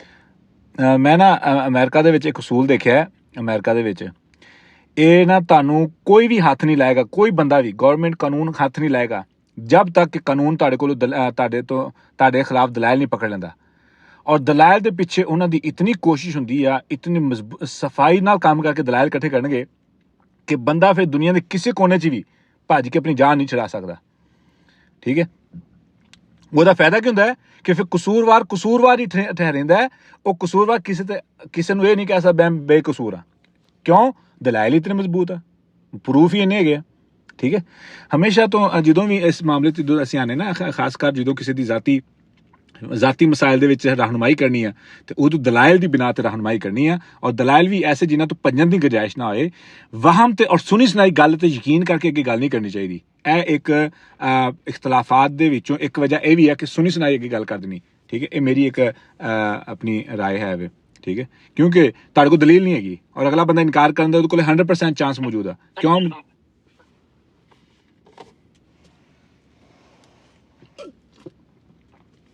जी जज़ाकुमुल्लाह खैर। ठीक हो गया। हुण आपां वापस आने हैं कि अल्लाह रब्बुल इज़्ज़त ने उलूम ते जिहड़ी गल हो रही सी, करो शेख हुण फिर तफसीर शुरू करो हुण। हाँ जी, आज इतवार है ना, तो अज अपनी असल च टाइम पूरा हो गया। टाइम तो वैसे पूरा हो गया है ਤੇ ਮੈਂ ਸਾਹਿਬ ਅਮਰੀਕਾ ਦੇ ਅੰਦਰ ਇਹ ਕਾਨੂੰਨ ਕਿਸ ਤਰ੍ਹਾਂ ਦਾ ਹੈ ਕਿ ਅਗਰ ਲੜਕਾ ਔਰ ਲੜਕੀ ਇਰਾਨੀਆ ਤੌਰ ਤੇ ਕੋਈ ਬਦਸ਼ੇਲੀ ਕਰਦੇ ਨੇ, ਨਾ ਕਰਦੇ ਨੇ ਆਪਣੀ ਰਜ਼ਾਮੰਦੀ ਨਾਲ, ਉਹਦੇ ਤੇ ਕੋਈ ਸਜ਼ਾ ਹੈ? ਉਹਨੂੰ ਕੋਈ ਡਾਂਟਿਆ ਜਾਂਦਾ ਹੈ, ਪਕੜਿਆ ਅੱਲਾ ਲਿਓ ਕੌਮੇ ਚ ਚਲੇ ਗਏ ਅੱਲਾ ਲਿਓ ਓ ਸੌਰੀ ਪਤਾ ਨਹੀਂ ਕਿਵੇਂ ਮਿਊਟ ਹੋ ਗਿਆ, ਮੈਨੂੰ ਤਾਂ ਪਤਾ ਹੀ ਨਹੀਂ। ਅੱਛਾ, ਮੈਂ ਕਹਿਣਾ ਚਾਹ ਰਿਹਾ ਸੀ ਕਿ ਜਿਹੜਾ ਗੱਲ ਕੀਤੀ ਨਾ ਕਾਰੀ ਨਿਆਜ਼ ਸਾਹਿਬ ਨੇ, ਸ਼ਾਹ ਸਾਹਿਬ, ਉਹ ਜਿਹੜਾ ਹੈ ਨਾ, ਕਹਿ ਲਓ ਕਿ ਗੁਨਾਹ, ਉਹ ਗੁਨਾਹ ਇਸਲਾਮੀ ਮੁਆਸ਼ਰੇ 'ਚ ਸਮਝਿਆ ਜਾਂਦਾ ਹੈ, ਇੱਥੇ ਇਸ ਚੀਜ਼ ਨੂੰ ਗੁਨਾਹ ਨਹੀਂ ਸਮਝਿਆ ਜਾਂਦਾ ਹੈ, ਠੀਕ ਹੈ। ਇਹ ਤਾਂ ਚੀਜ਼ ਇੱਥੇ ਨਾਰਮਲ ਹੈਗੀ ਆ, ਬਲਕਿ ਮਾਂ ਪਿਓ ਤੇ ਹਿਫਾਜ਼ਤ ਕਰਦੇ ਆ, ਬੜੀ ਪ੍ਰੋਟੋਕੋਲ ਦਿੰਦੇ ਆ। ਅਗਰ ਲੜਕੀ ਲੜਕਾ ਪਸੰਦ ਕਰ ਲਵੇ ਤੇ ਜਾਂ ਲੜਕਾ ਲੜਕੀ ਪਸੰਦ ਕਰ ਲਵੇ, ਮਾਂ ਪਿਓ ਬੜਾ ਖਿਆਲ ਕਰਦੇ, ਲਓ ਜੀ ਮੇਰੇ ਮੁੰਡੇ ਨੂੰ ਕੁੜੀ ਪਸੰਦ ਆ ਗਈ, ਕੁੜੀ ਨੂੰ ਮੁੰਡਾ ਪਸੰਦ ਆ ਗਿਆ। ਉਹ ਤੇ ਛੱਡੋ ਪਰਾਂ, ਇਹ ਗੱਲ ਹੀ ਗੰਦੀ ਹੈਗੀ। ਮੈਨੂੰ ਵੈਸੇ ਬੋ ਆਉਣ ਲੱਗ ਪੈਂਦੀ ਗੱਲ ਕਰਨ ਲੱਗਿਆ, ਐਡੀ ਗੰਦੀ ਗੱਲ ਹੈਗੀ। ਅੱਛਾ, ਮੈਂ ਇੱਕ ਹੋਰ ਗੱਲ ਤੁਹਾਡੇ ਨਾਲ ਸ਼ੇਅਰ ਕਰਨੀ ਸੀ, ਉਹ ਸੀ ਯਕੀਨ ਦੇ ਦਰਜਾਤ, ਯਕੀਨ ਦੇ ਦਰਾਜਾਤ। एक का अल्लाह रब्बुल इज़्ज़त ने कुरान मजीद में इरशाद फरमाया इल्मुल यकीन, दूसरी जगह पर इरशाद फरमाया आइनुल यकीन, और तीसरी जगह पर इरशाद फरमाया हक़ुल यकीन। इन्हां तिन्नां यकीनां च की फर्क है? वालेकुम सलाम। इन्हां तिन्नां यकीनां च की फर्क है और मोमन बंदे कोल केड़ा यकीन होना चाहिए, ठीक है? ईमान दे बारे च केड़ा यकीन होना चाहिए? इल्मुल यकीन च, आइनुल यकीन च, हक़ुल यकीन। हक़ुल यकीन थोड़ा मुश्किल है, हक़ुल यकीन मुश्किल है, ठीक है। ते जरूर है, लेकिन होना केड़ा चाहिए, चाहिए दसा भी होना चाहिए हक़ुल यकीन। हाँ जी। अच्छा, हुण आपां देखते हैं कि इल्मुल यकीन की है। इल्मुल यकीन और आइनुल यकीन च फर्क और हक़ुल यकीन च। इल्मुल यकीन ये आ कि ਤੁਸੀਂ ਧੂਆਂ ਦੇਖਿਆ, ਠੀਕ ਹੈ, ਤੇ ਤੁਹਾਨੂੰ ਪਤਾ ਹੈ ਕਿ ਧੂਆਂ ਕਿਸ ਵਜ੍ਹਾ ਤੋਂ ਨਿਕਲਦਾ ਹੈ, ਤੇ ਤੁਸੀਂ ਧੂਆਂ ਦੇਖਣ ਤੋਂ ਬਾਅਦ ਕਿਹਾ ਕਿ ਉੱਥੇ ਅੱਗ ਲੱਗੀ ਹੋਈ ਆ। ਇਹ ਵਾ ਤੁਹਾਡਾ ਇਲਮੁਲ ਯਕੀਨ। ਦਲੀਲ ਨੂੰ ਦੇਖ ਕੇ ਯਕੀਨ ਦਾ ਕਾਇਮ ਕਰਨਾ, ਇਹ ਵਾ ਇਲਮੁਲ ਯਕੀਨ। ਤੁਸੀਂ ਉੱਥੇ ਪਹੁੰਚ ਗਏ, ਯਾਨੀ ਉਹ ਚੱਲ ਰਹੇ ਹੋ ਨਾ, ਦੇਖਣ ਵਾਸਤੇ ਜਾ ਰਹੇ ਹੋ ਕਿ ਅੱਗ ਕਿੱਥੇ ਲੱਗੀ ਹੋਈ ਹੈ, ਧੂਆਂ ਕਿੱਥੋਂ ਆ ਰਿਹਾ, ਤੇ ਜਦੋਂ ਤੁਸੀਂ ਪਹੁੰਚ ਗਏ ਹੋ ਨਾ ਤੇ ਅੱਗ ਦੇਖ ਲਈ ਆ, ਇਹ ਵਾ ਤੁਹਾਡਾ ਆਇਨੁਲ ਯਕੀਨ। ਅੱਗ ਨੂੰ ਦੇਖ ਲਿਆ, ਇਹ ਵਾ ਤੁਹਾਡਾ ਆਇਨੁਲ ਯਕੀਨ।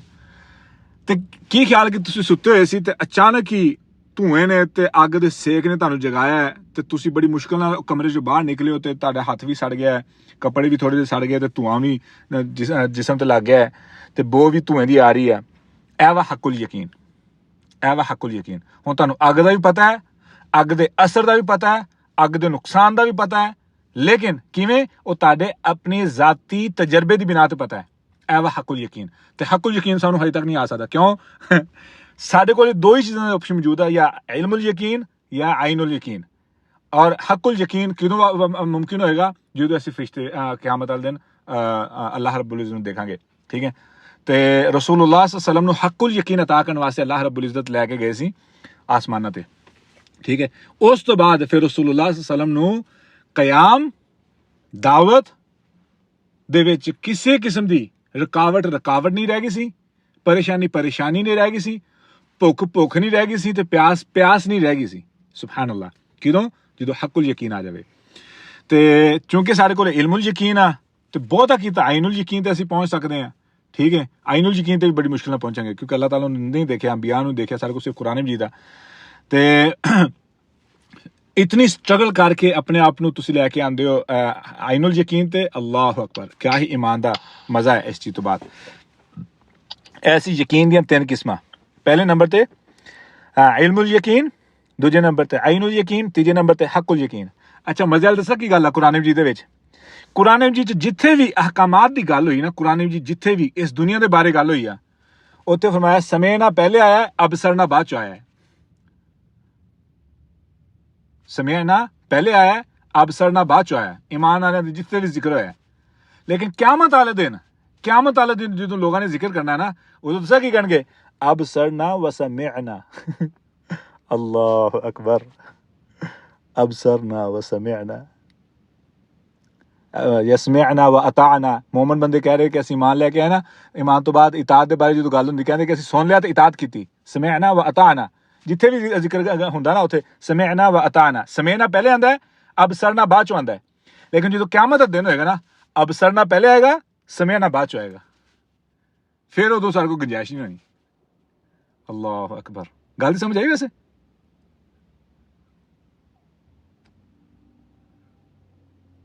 ਹੈਲੋ ਹਾਂਜੀ। ਕਿਆਮਤ ਵਾਲੇ ਦਿਨ ਅਸੀਂ ਦੇਖ ਚੁੱਕੇ ਹੋਵਾਂਗੇ, ਫਿਰ ਕੰਨਾਂ ਨੇ ਕੰਮ ਨਹੀਂ ਆਉਣਾ। ਤੇ ਕੁਰਾਨ ਹੁਣ ਸਾਡੇ ਕੋਲ ਸੁਣਨ ਵਾਸਤੇ, ਤੇ ਜੇ ਅਸੀਂ ਸੁਣ ਕੇ ਤੇ ਅਮਲ ਕਰ ਲਈਏ ਤੇ ਸਾਡੇ ਵਾਸਤੇ ਆਸਾਨੀ ਹੋਏਗੀ ਇਨਸ਼ਾਅੱਲਾ। ਅੱਲਾਹੁ ਅਕਬਰ। ਤੇ ਆਪਣੀ ਅੱਜ ਦੀ ਕਲਾਸ ਤੇ ਫਿਰ ਉਸੇ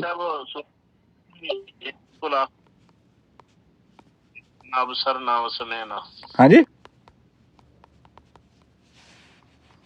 ਬਿਲਕੁਲ ਤੁਹਾਡੀ ਬਾਤ ਸਮਝ ਆਈ। ਜਿਸ ਤਰ੍ਹਾਂ ਸੂਰਾ ਸਜਦਾ ਦੇ ਅੰਦਰ ਆਂਦੀ ਆਖਰਤ ਦੇ ਬਾਰੇ ਚ, ਰੱਬਾਨਾ ਅਬਸਰਨਾ ਵਸਮਿਅਨਾ ਫਰਜਿਅਨਾ ਨਅਮਲ ਸਾਲਿਹਨ ਇੰਨਾ ਮੂਕਿਨੂਨ।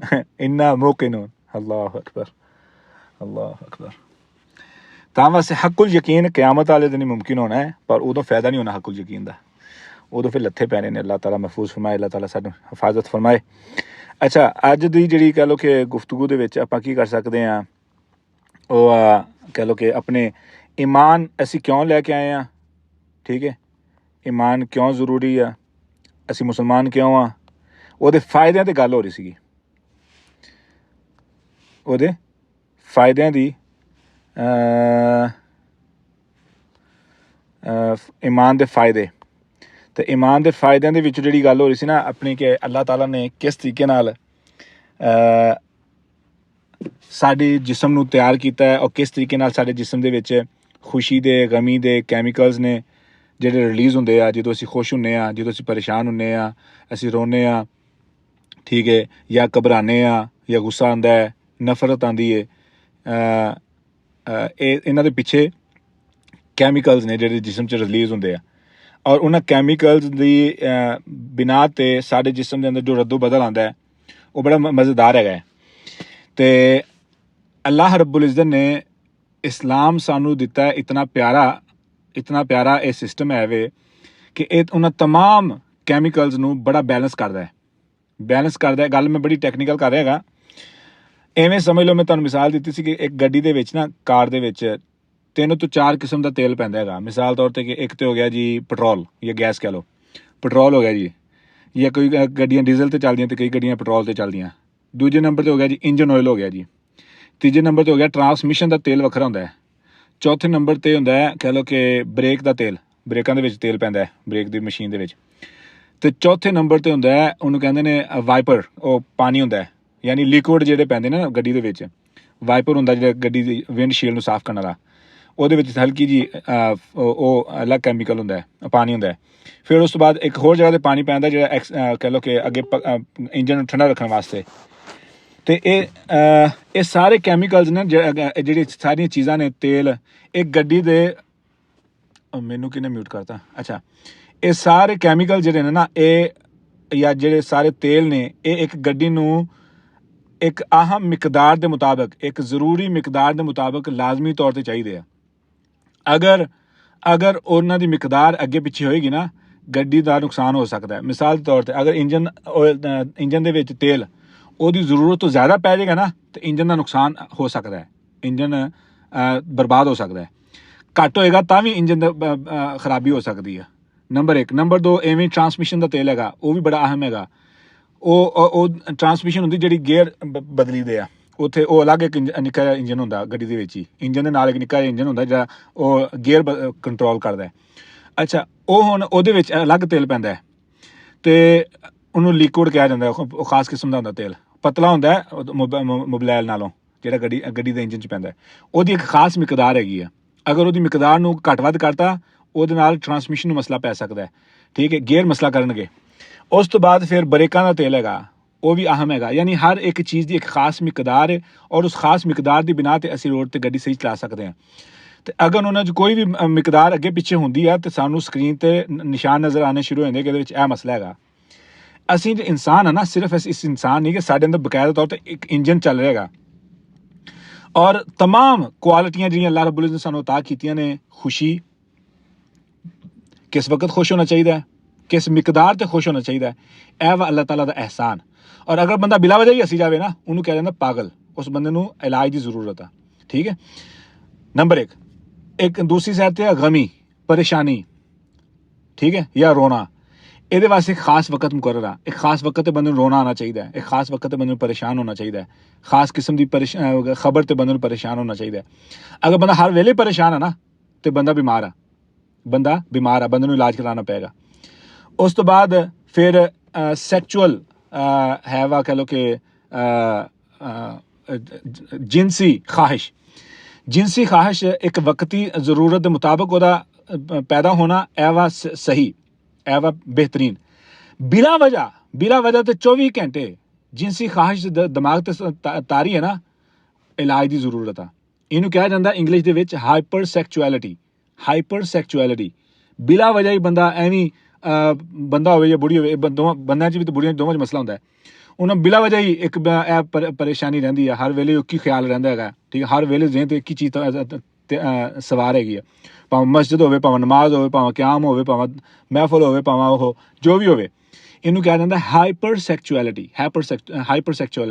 ਐਂਡ ਇਹਦੇ ਪਿੱਛੇ ਵਜੂਹਾਤ ਮੌਜੂਦ ਨੇ। ਔਰ ਸਾਡੇ ਮੁਆਸ਼ਰੇ ਦੇ ਵਿੱਚ ਅੱਲਾ ਮਾਫ ਫਰਮਾਏ, ਜਿਹੜਾ ਜੰਮਦੇ ਬੱਚੇ ਨੂੰ ਕਿਹਾ ਜਾਂਦਾ ਨਾ ਕਿ ਇਹਦਾ ਵਿਆਹ ਦੀਆਂ ਗੱਲਾਂ, 24 ਘੰਟੇ ਵਿਆਹ ਦੀਆਂ ਗੱਲਾਂ, ਉਹ ਬੱਚੇ ਨੂੰ ਹਾਈਪਰ ਸੈਕਚੁਅਲਿਟੀ ਦਾ ਮਰੀਜ਼ ਕਰਦੀਆਂ ਨੇ, ਇਸ ਬੱਚੇ ਨੂੰ। ਫਿਰ ਕੀ ਹੁੰਦਾ ਕਿ ਉਹਦਾ ਨੁਕਸਾਨ ਕੀ ਹੁੰਦਾ ਹੈ ਕਿ ਬੰਦੇ ਨੂੰ ਇਨਸਾਨ ਨੂੰ ਖਾਹਿਸ਼ ਤੇ ਮੌਜੂਦ ਹੁੰਦੀ ਆ, ਲੇਕਿਨ ਸਲਾਹੀਅਤ ਮੌਜੂਦ ਨਹੀਂ ਰਹਿੰਦੀ। ਉਹ ਹਾਈਪਰ ਸੈਕਚੁਅਲਿਟੀ ਦਾ ਮੁਸਤਕਬਲ ਦੇ ਵਿੱਚ ਇਹ ਨੁਕਸਾਨ ਹੁੰਦਾ ਹੈ।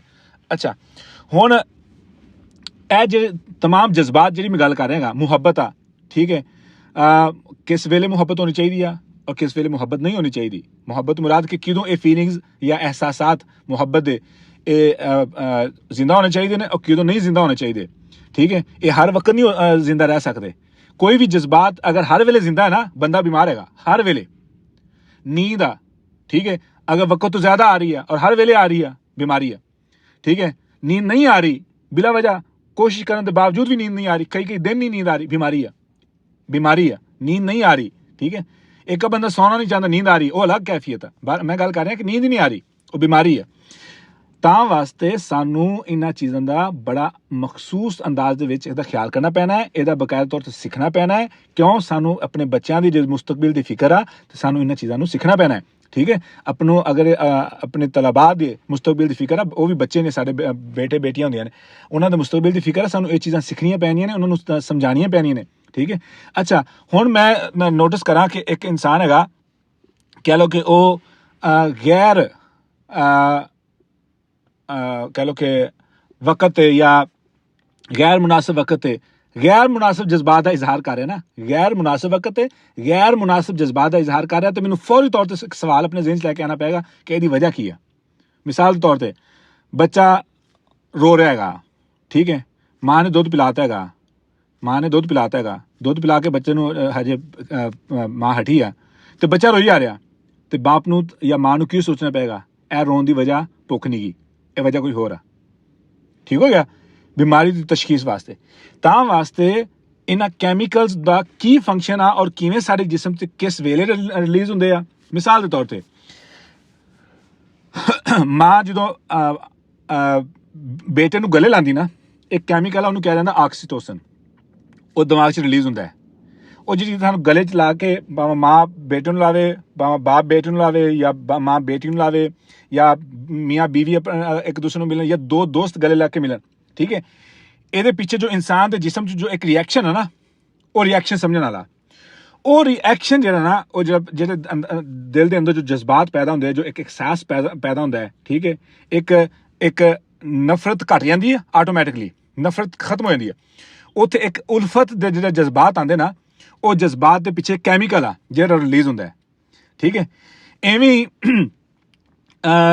ਤੁਸੀਂ ਕਦੋਂ ਕਿਸੇ ਨੂੰ ਕੋਈ ਸਦਕਾ ਕਰਦੇ ਹੋ, ਉਹ ਸਦਕੇ ਤੋਂ ਬਾਅਦ ਜਿਹੜੇ ਜਜ਼ਬਾਤ ਮਹਿਸੂਸ ਹੁੰਦੇ ਨੇ, ਜੋ ਖੁਸ਼ੀ ਮਹਿਸੂਸ ਹੁੰਦੀ ਆ, ਉਹ ਉਹੀ ਕੈਮੀਕਲ ਆ ਜਿਹੜਾ ਕਿਸੇ ਨੂੰ ਗਲੇ ਮਿਲਣ ਤੋਂ ਬਾਅਦ ਰਿਲੀਜ਼ ਹੁੰਦਾ ਹੈ, ਠੀਕ ਹੈ।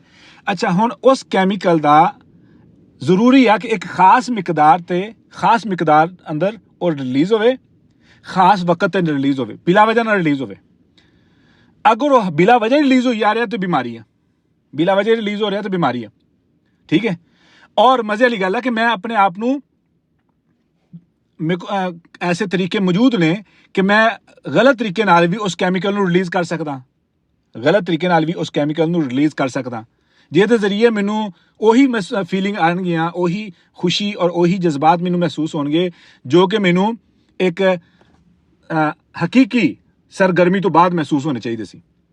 ਮੈਂ ਨਕਲੀ ਤਰੀਕੇ ਨਾਲ ਵੀ ਉਹ ਕੈਮੀਕਲ ਰਿਲੀਜ਼ ਕਰ ਸਕਦਾ। ਮਿਸਾਲ ਦੇ ਤੌਰ ਤੇ ਗੰਦੀਆਂ ਫਿਲਮਾਂ, ਗੰਦੀਆਂ ਤਸਵੀਰਾਂ, ਉਹਦੇ ਜ਼ਰੀਏ ਵੀ ਉਹ ਕੈਮੀਕਲ ਤਾਂ ਨਿਕਲੇਗਾ, ਲੇਕਿਨ ਕੀ ਹੋਏਗਾ ਕਿ ਉਹਦਾ ਨੁਕਸਾਨ ਇਹ ਹੋਏਗਾ ਕਿ ਸਹੀ ਵਕਤ ਤੇ ਉਹਦੀ ਮਿਕਦਾਰ ਘਟ ਜਾਏਗੀ।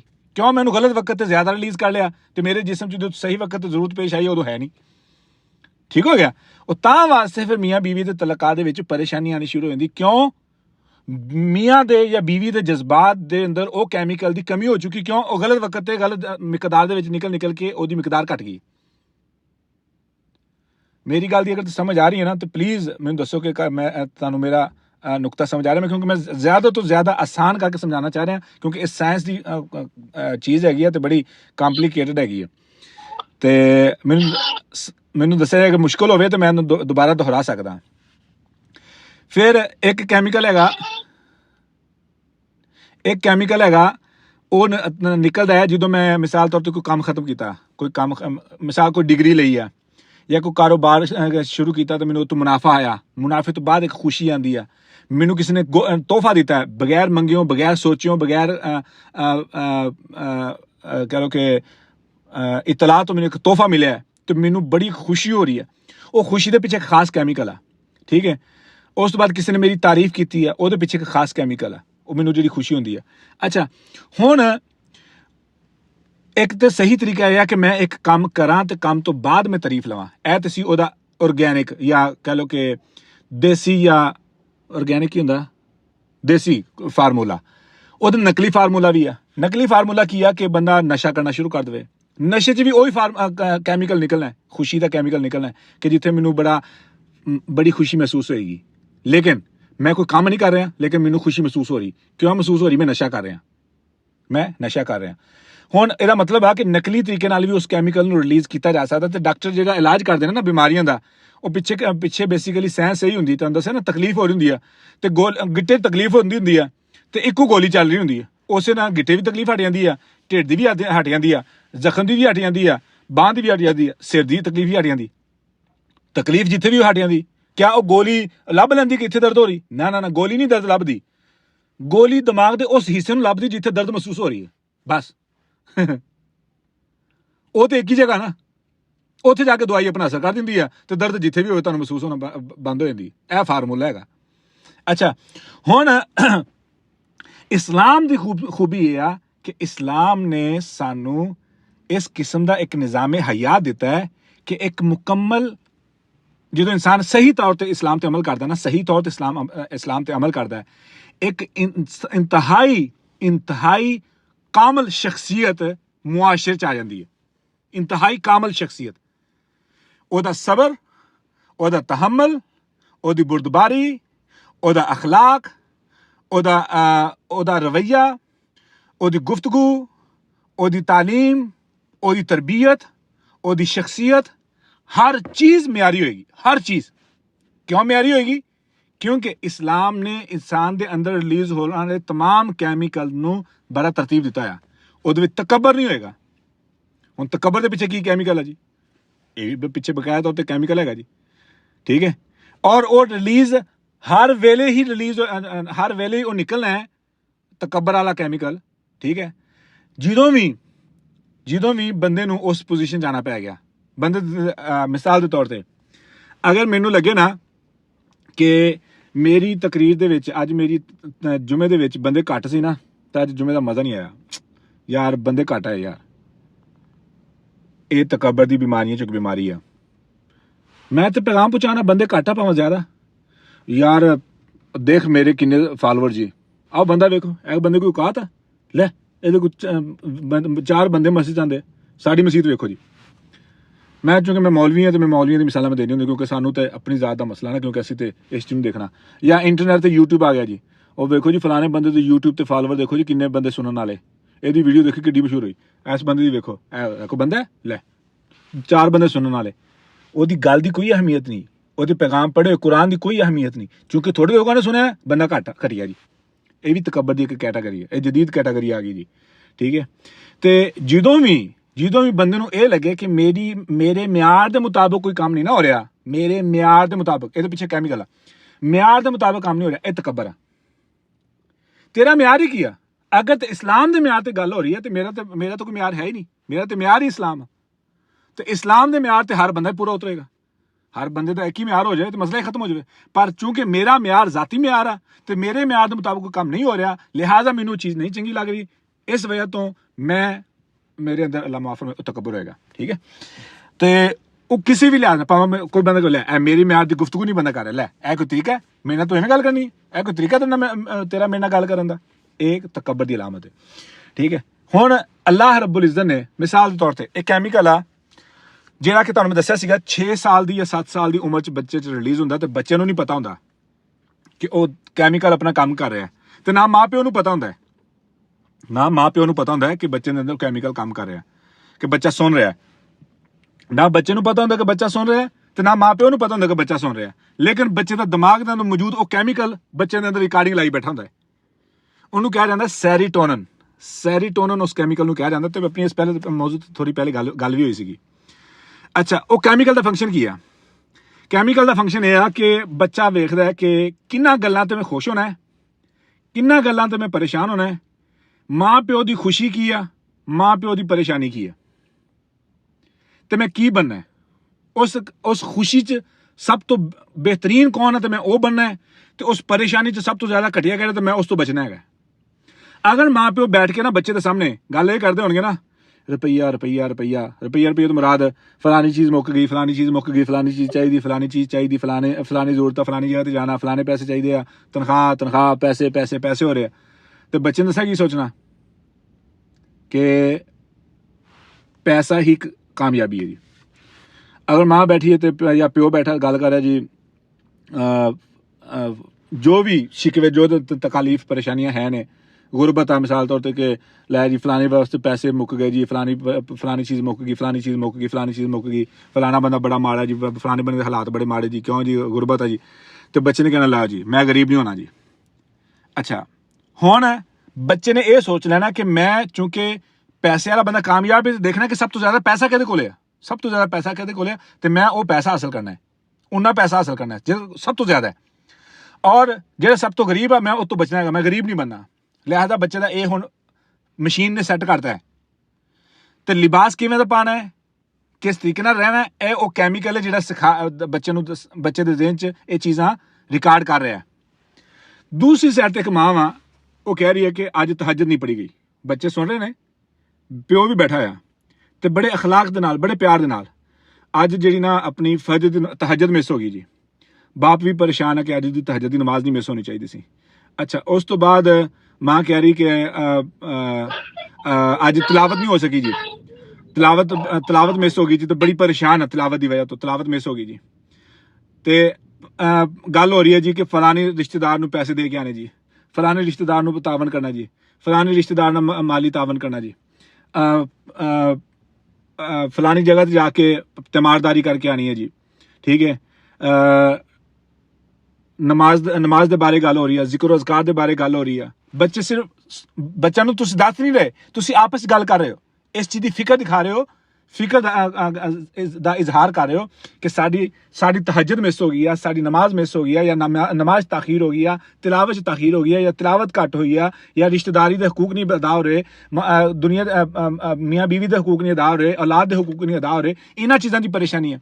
ਤੇ ਬੱਚਾ ਦੱਸਾਂ ਕੀ ਸੋਚੇਗਾ, ਓ ਅੱਛਾ, ਤੇ ਇਹਦਾ ਮਤਲਬ ਇਹ ਆ ਕਿ ਕਾਮਯਾਬ ਉਹ ਬੰਦਾ ਹੈ ਕਿ ਜਿਹੜਾ ਤਹੱਜਦ ਪੜ੍ਹਦਾ ਹੈ, ਕਾਮਯਾਬ ਉਹ ਬੰਦਾ ਹੈ ਜਿਹੜਾ ਨਮਾਜ਼ ਵਕਤ ਤੇ ਪੜ੍ਹਦਾ ਹੈ, ਕਾਮਯਾਬ ਬੰਦਾ ਉਹ ਜਿਹੜਾ ਤਿਲਾਵਤ ਕਰਦਾ ਹੈ, ਕਾਮਯਾਬ ਬੰਦਾ ਉਹ ਹੈ ਜਿਹੜਾ ਜ਼ਿਕਰ ਅਜ਼ਕਾਰ ਕਰਦਾ ਹੈ, ਕਾਮਯਾਬ ਬੰਦਾ ਉਹ ਜਿਹੜਾ ਗਰੀਬਾਂ ਦੇ ਕੰਮ ਆਉਂਦਾ ਹੈ, ਕਾਮਯਾਬ ਉਹ ਬੰਦਾ ਜਿਹੜਾ ਦੂਜਿਆਂ ਦਾ ਅਹਿਸਾਸ ਕਰਦਾ ਹੈ, ਕਾਮਯਾਬ ਉਹ ਬੰਦਾ ਜਿਹੜਾ ਦੂਜਿਆਂ ਤੇ ਖਰਚ ਕਰਦਾ ਹੈ।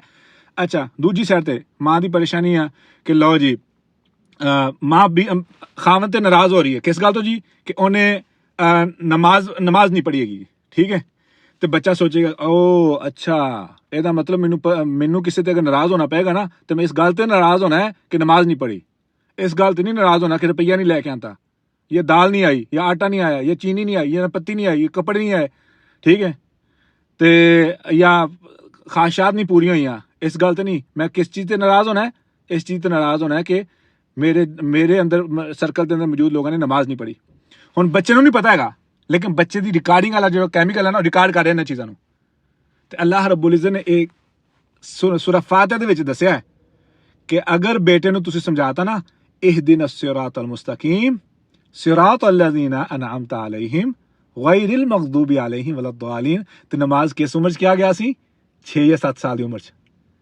तो जे बच्चे नूं सूरह फातिहा दे तर्जमे दा पता है और माँ प्यो दीयां गल्लां भी उही ने कि नमाज मिस हो गई, तहज्जुद नहीं मिस होनी चाहिए सी, परेशानी है, खुश हो रहे हैं अज तहज्जुद पढ़ ली है, खुश हो रहे हैं अज नमाज की तलावत बहुत की है, खुश हो रहे हैं अज सदका करके आए ने, खुश हो गए ने अज ज़कात दी है, खुश हो रहे हैं जी अज रिश्तेदार आए ने तो उन्होंने खिदमत की है, खुश हो रहे हैं कि अल्लाह ताला ने दीन का काम लिया, खुश हो रहे हैं और किस आपस कोई इख्तलाफ नहीं है। बच्चे दे अंदर एक सोच बन जाएगी कि सब तो बेहतरीन इंसान हुआ जिन्हें इन्हां चीज़ों पर अमल करता है। तो उसकी मिसाल की है सिरात अल्लज़ीना अनअमता अलैहिम, वो तो रसूलुल्लाह सल्लल्लाहु अलैहि वसल्लम ने। फिर ये जाके सोच कायम होएगी। पर मसला है ना कि मैं तो घर च बैठा हाँ, बच्चे कोले बैठे आ, तालिब इल्म कोले बैठे आ, तालिब इल्मां दे कोले बैठा हाँ, मैं अपनी गल कर रहा, बंदा है जी, हाँ जी कार साहब बिजली का बिल आ गया जी, हाँ जी यार गले च पैसे नहीं है, गाली खर्चों की है, गाली खर्चों की, हर चीज़ के बारे पैसे की गल हो रही, पैसे की गल हो रही है। और सुनने वाले तालिब इल्म भी यही चीज़ सीखते पे, घर के बच्चे भी यही सीखते पे आ कि पैसा ही चाहिए जी, पैसा ही चाहिए, कामयाबी का म्यार ही पैसा है। और मेरे भांजे नूं किसी ने चंगा परेशान कह लो कि गुमराह करता, मैनू कहता मामू जी अब क्या करें, मुआशरे में कोई बंदा बात आपकी तब सुनता है अगर आपके पास पैसा हो, आपकी तो इज्जत भी नहीं है पैसे के बगैर। मैं क्या पुत्र जे ये गल है ना, जे पैसे तो बगैर इज्जत नहीं हैगी, ठीक है, तो क्या हर पैसे वाला इज्जत वाला, हर पैसे वाला इज्जत वाला है, तो क्या वाकई तौर पर हर गरीब जलील हैगा। तो गल यह कि ये जो कैमिकल्स ने ना जो अल्लाह रब्बुल इज़्ज़त ने साडी मशीन च फिट कीते ने, ये उदों ही फिट होणगे, उदों ही सही तरीके नाल काम करनगे कि जदों असीं उहनूं कुरान मजीद नूं अपनी जिंदगी च ले आवांगे। और इस्लाम ऐसा ज़ाब्ता हयात है, तां ज़ाब्ता हयात क्या ना, ज़ाब्ता हयात तो की मुराद है, ये इंसान नूं इंसान बना दिंदा है। तो इंसान नूं इंसान केड़ी चीज़ बनांदी आ, वो इंसान दी बाहरी जिंदगी नहीं गी, जिसम नहीं गा, ज़ाहरी जिसम नहीं, इंसान दे जो अंदर चीज़ां चलदियां ने, इंसान दे जो दिमाग च या दिल दे विच जो चीज़ां चलदियां पियां ने, वो दरअसल है वे इंसान, वो असलीयत है इंसान दी। वो तो बाहर तो खोल हैगा, बाहर तो खोल हैगा, खोल दी की औकात है जे अंदर ही गंद भरिया है। मेरी खूबसूरत दाढ़ी दा या लम्मी दाढ़ी दा या चिट्टे रंग दा या लम्मे कद दा की फायदा जे अंदर गंद भरिया है। तो या दाढ़ी भी है, अखलाक शक्लो सूरत भी है, मिसाल तौर पर एक बंदे दी, ठीक है, और अंदर ईमान है, गल तो इतने है ना। दूसरी साइड एक खातून है, बाह पड़ता है, सारा कुछ उन्हें देखो मोहम्मद लगती पई है, ठीक है, लेकिन जा किसी आवारागर्द बंदे नूं मिलन जा रही है, ठीक है ना, तो निकाब इस वजह तो कितों तक पहचान ही नहीं जाए, हुण उहदे निकाब दा की फायदा है, मैं गल कर रहा। तो दूसरी साइड एक बंदा है, एक खातून हैगी है, ठीक है, हो सकता है कि असीं उहनूं समझिए कि औरत ठीक नहीं हैगी, लेकिन अल्लाह ताला दे हाँ उहदा मकाम होए। ज़ाहरी ऐसी ज़ाहरी शक्लो सूरत की बिना ते किसी बंदे नूं कुछ भी नहीं कह सकते, गल अंदर दी। अल्लाह माफ़ फरमाए गल अंदर दी अंदरों अल्लाह रब्बुल इज़्ज़त सानू इंसान बना दे मेन ये चीज़ है ठीक है। और साडी जेह्ड़े अजकल मुआशरे दे विच जेह्ड़ी एक होर बीमारी चली हुई ना वो वा ज़ाहरी मुसलमान ते बस वो जो भी मामला तो भाई साहब ज़ाहरी तौर पर अपने आप को मुसलमान बना लो ठीक है तो लोग समझना शुरू कर देंगे मुसलमान आ बस मेरे वास्ते यही काफ़ी है तो मैनू जन्नत भी मिल जानी है। जिवें कि हुण हर सियासतदान ने अपनी अपनी पार्टी दे विच एक मौलवी जरूर रखिया हुंदा है मौलवी जरूर रखिया हुंदा क्यों हर वो बंदा जिहड़ा मजहब दे नाल जिहड़ा तलक है ना उन्होंने उस मौलवी का मूँह अगे करके ना उस मौलवी का मूँह अगे करके उन्होंने अपना गुलाम बनाना होर उन्होंने कोई मकसद नहीं है। देख लो जी तुहाडा फलाना मौलवी मेरे ग्रुप दे विच है ते आ जाओ बस अगों फिर मौलवी साहब भी वो अल्लाह माफ़ फरमाए मैनू तो हुण मैं की कहां मौलवी साहब भी बकायदा तौर पर उही काम करते हैं जिहड़ा उहदे कोल लैना चाह रहे हैं। बाकी मौलवी साहब की उस ग्रुप पार्टी दे विच मौजूदगी का होर कोई इस्लाम नूं फायदा नहीं ना उहदी जमात नूं फायदा उक्का फायदा नहीं है ठीक है। और ये हर जगह तो होंदा है ये सियासतदानां दी बकायदा तौर पर तालीम का एक हिस्सा है कि किवें तुसीं मजहबी लोगों को अपने कंट्रोल च रखना है किवें तुसीं लिबरल लोगों को अपने कंट्रोल च रखना है किवें तुसीं कारोबारी लोगों को अपने कंट्रोल च रखना है किवें तुसीं तालीमी तबके को अपने कंट्रोल च रखना है। भाई साहब उन्होंने तालीम का हिस्सा है तो तालीम के हिस्से चो हिस्सा तरीका कार यह कि मजहबी ग्रुप नूं अपने कंट्रोल च रखने वास्ते उन्हां चों एक मकबूल तरीन शख्सियत दा उन्होंने हड्डी पा दो तो उन्होंने अपने कोले रखो तो जिदों भी पता लगे कि मजहबी ग्रुप गर्म हो सकता है वह बंदा अगे कर दो कारोबारी तबका अगे आ सकता है मसला खड़ा कर सकता है उन्होंने तो जो सरगना है ज्यादा अमीर है वह अगे कर दो कि लो जी ताड़ी पार्टी चो साडा बंदा साडे नाल है जी वह पिछे हो जाएंगे ठीक है उन्होंने वेख के भौंकणगे नहीं बस अल्लाह माफ़ फरमाए मैनूं गल तां कहनी पै रही हकीकत हैगी। अच्छा हुण यह मामलात है ने कि अल्लाह रब्बुल इज़्ज़त ने जो सानू ज़ाब्ता हया दिता ना वो कुरान है साडा म्यारे जिंदगी कुरान आ असीं किसी नूं वेख के किसी नूं सुन के किसी तो मुतासर होके अपनी जिंदगी नूं इस वास्ते नुकसान नहीं पहुँचा सकते अपनी जिंदगी नूं इस वजह तो मामूली नहीं समझ सकते अपनी जिंदगी नूं इस वजह तो नहीं हकीक समझ सकते क्यों असल जिहड़ा म्यार है वह कुरान और हदीस का म्यार है और कुरान और हदीस के म्यार ते मैं कितना पूरा उतर रहा मेरी परेशानी की सिर्फ और सिर्फ वजह एक ही होनी चाहिए होर कोई चीज़ कोई वजह नहीं होनी चाहिए। जिस दिन मैनू इस चीज़ की समझ आ गई उस दिन मेरे जोहद आ गया जिस दिन जोहद आ गया तकवा आ गया कामयाबी मिल गई बस। बदरुद्दुजा शम्सुद्दुहा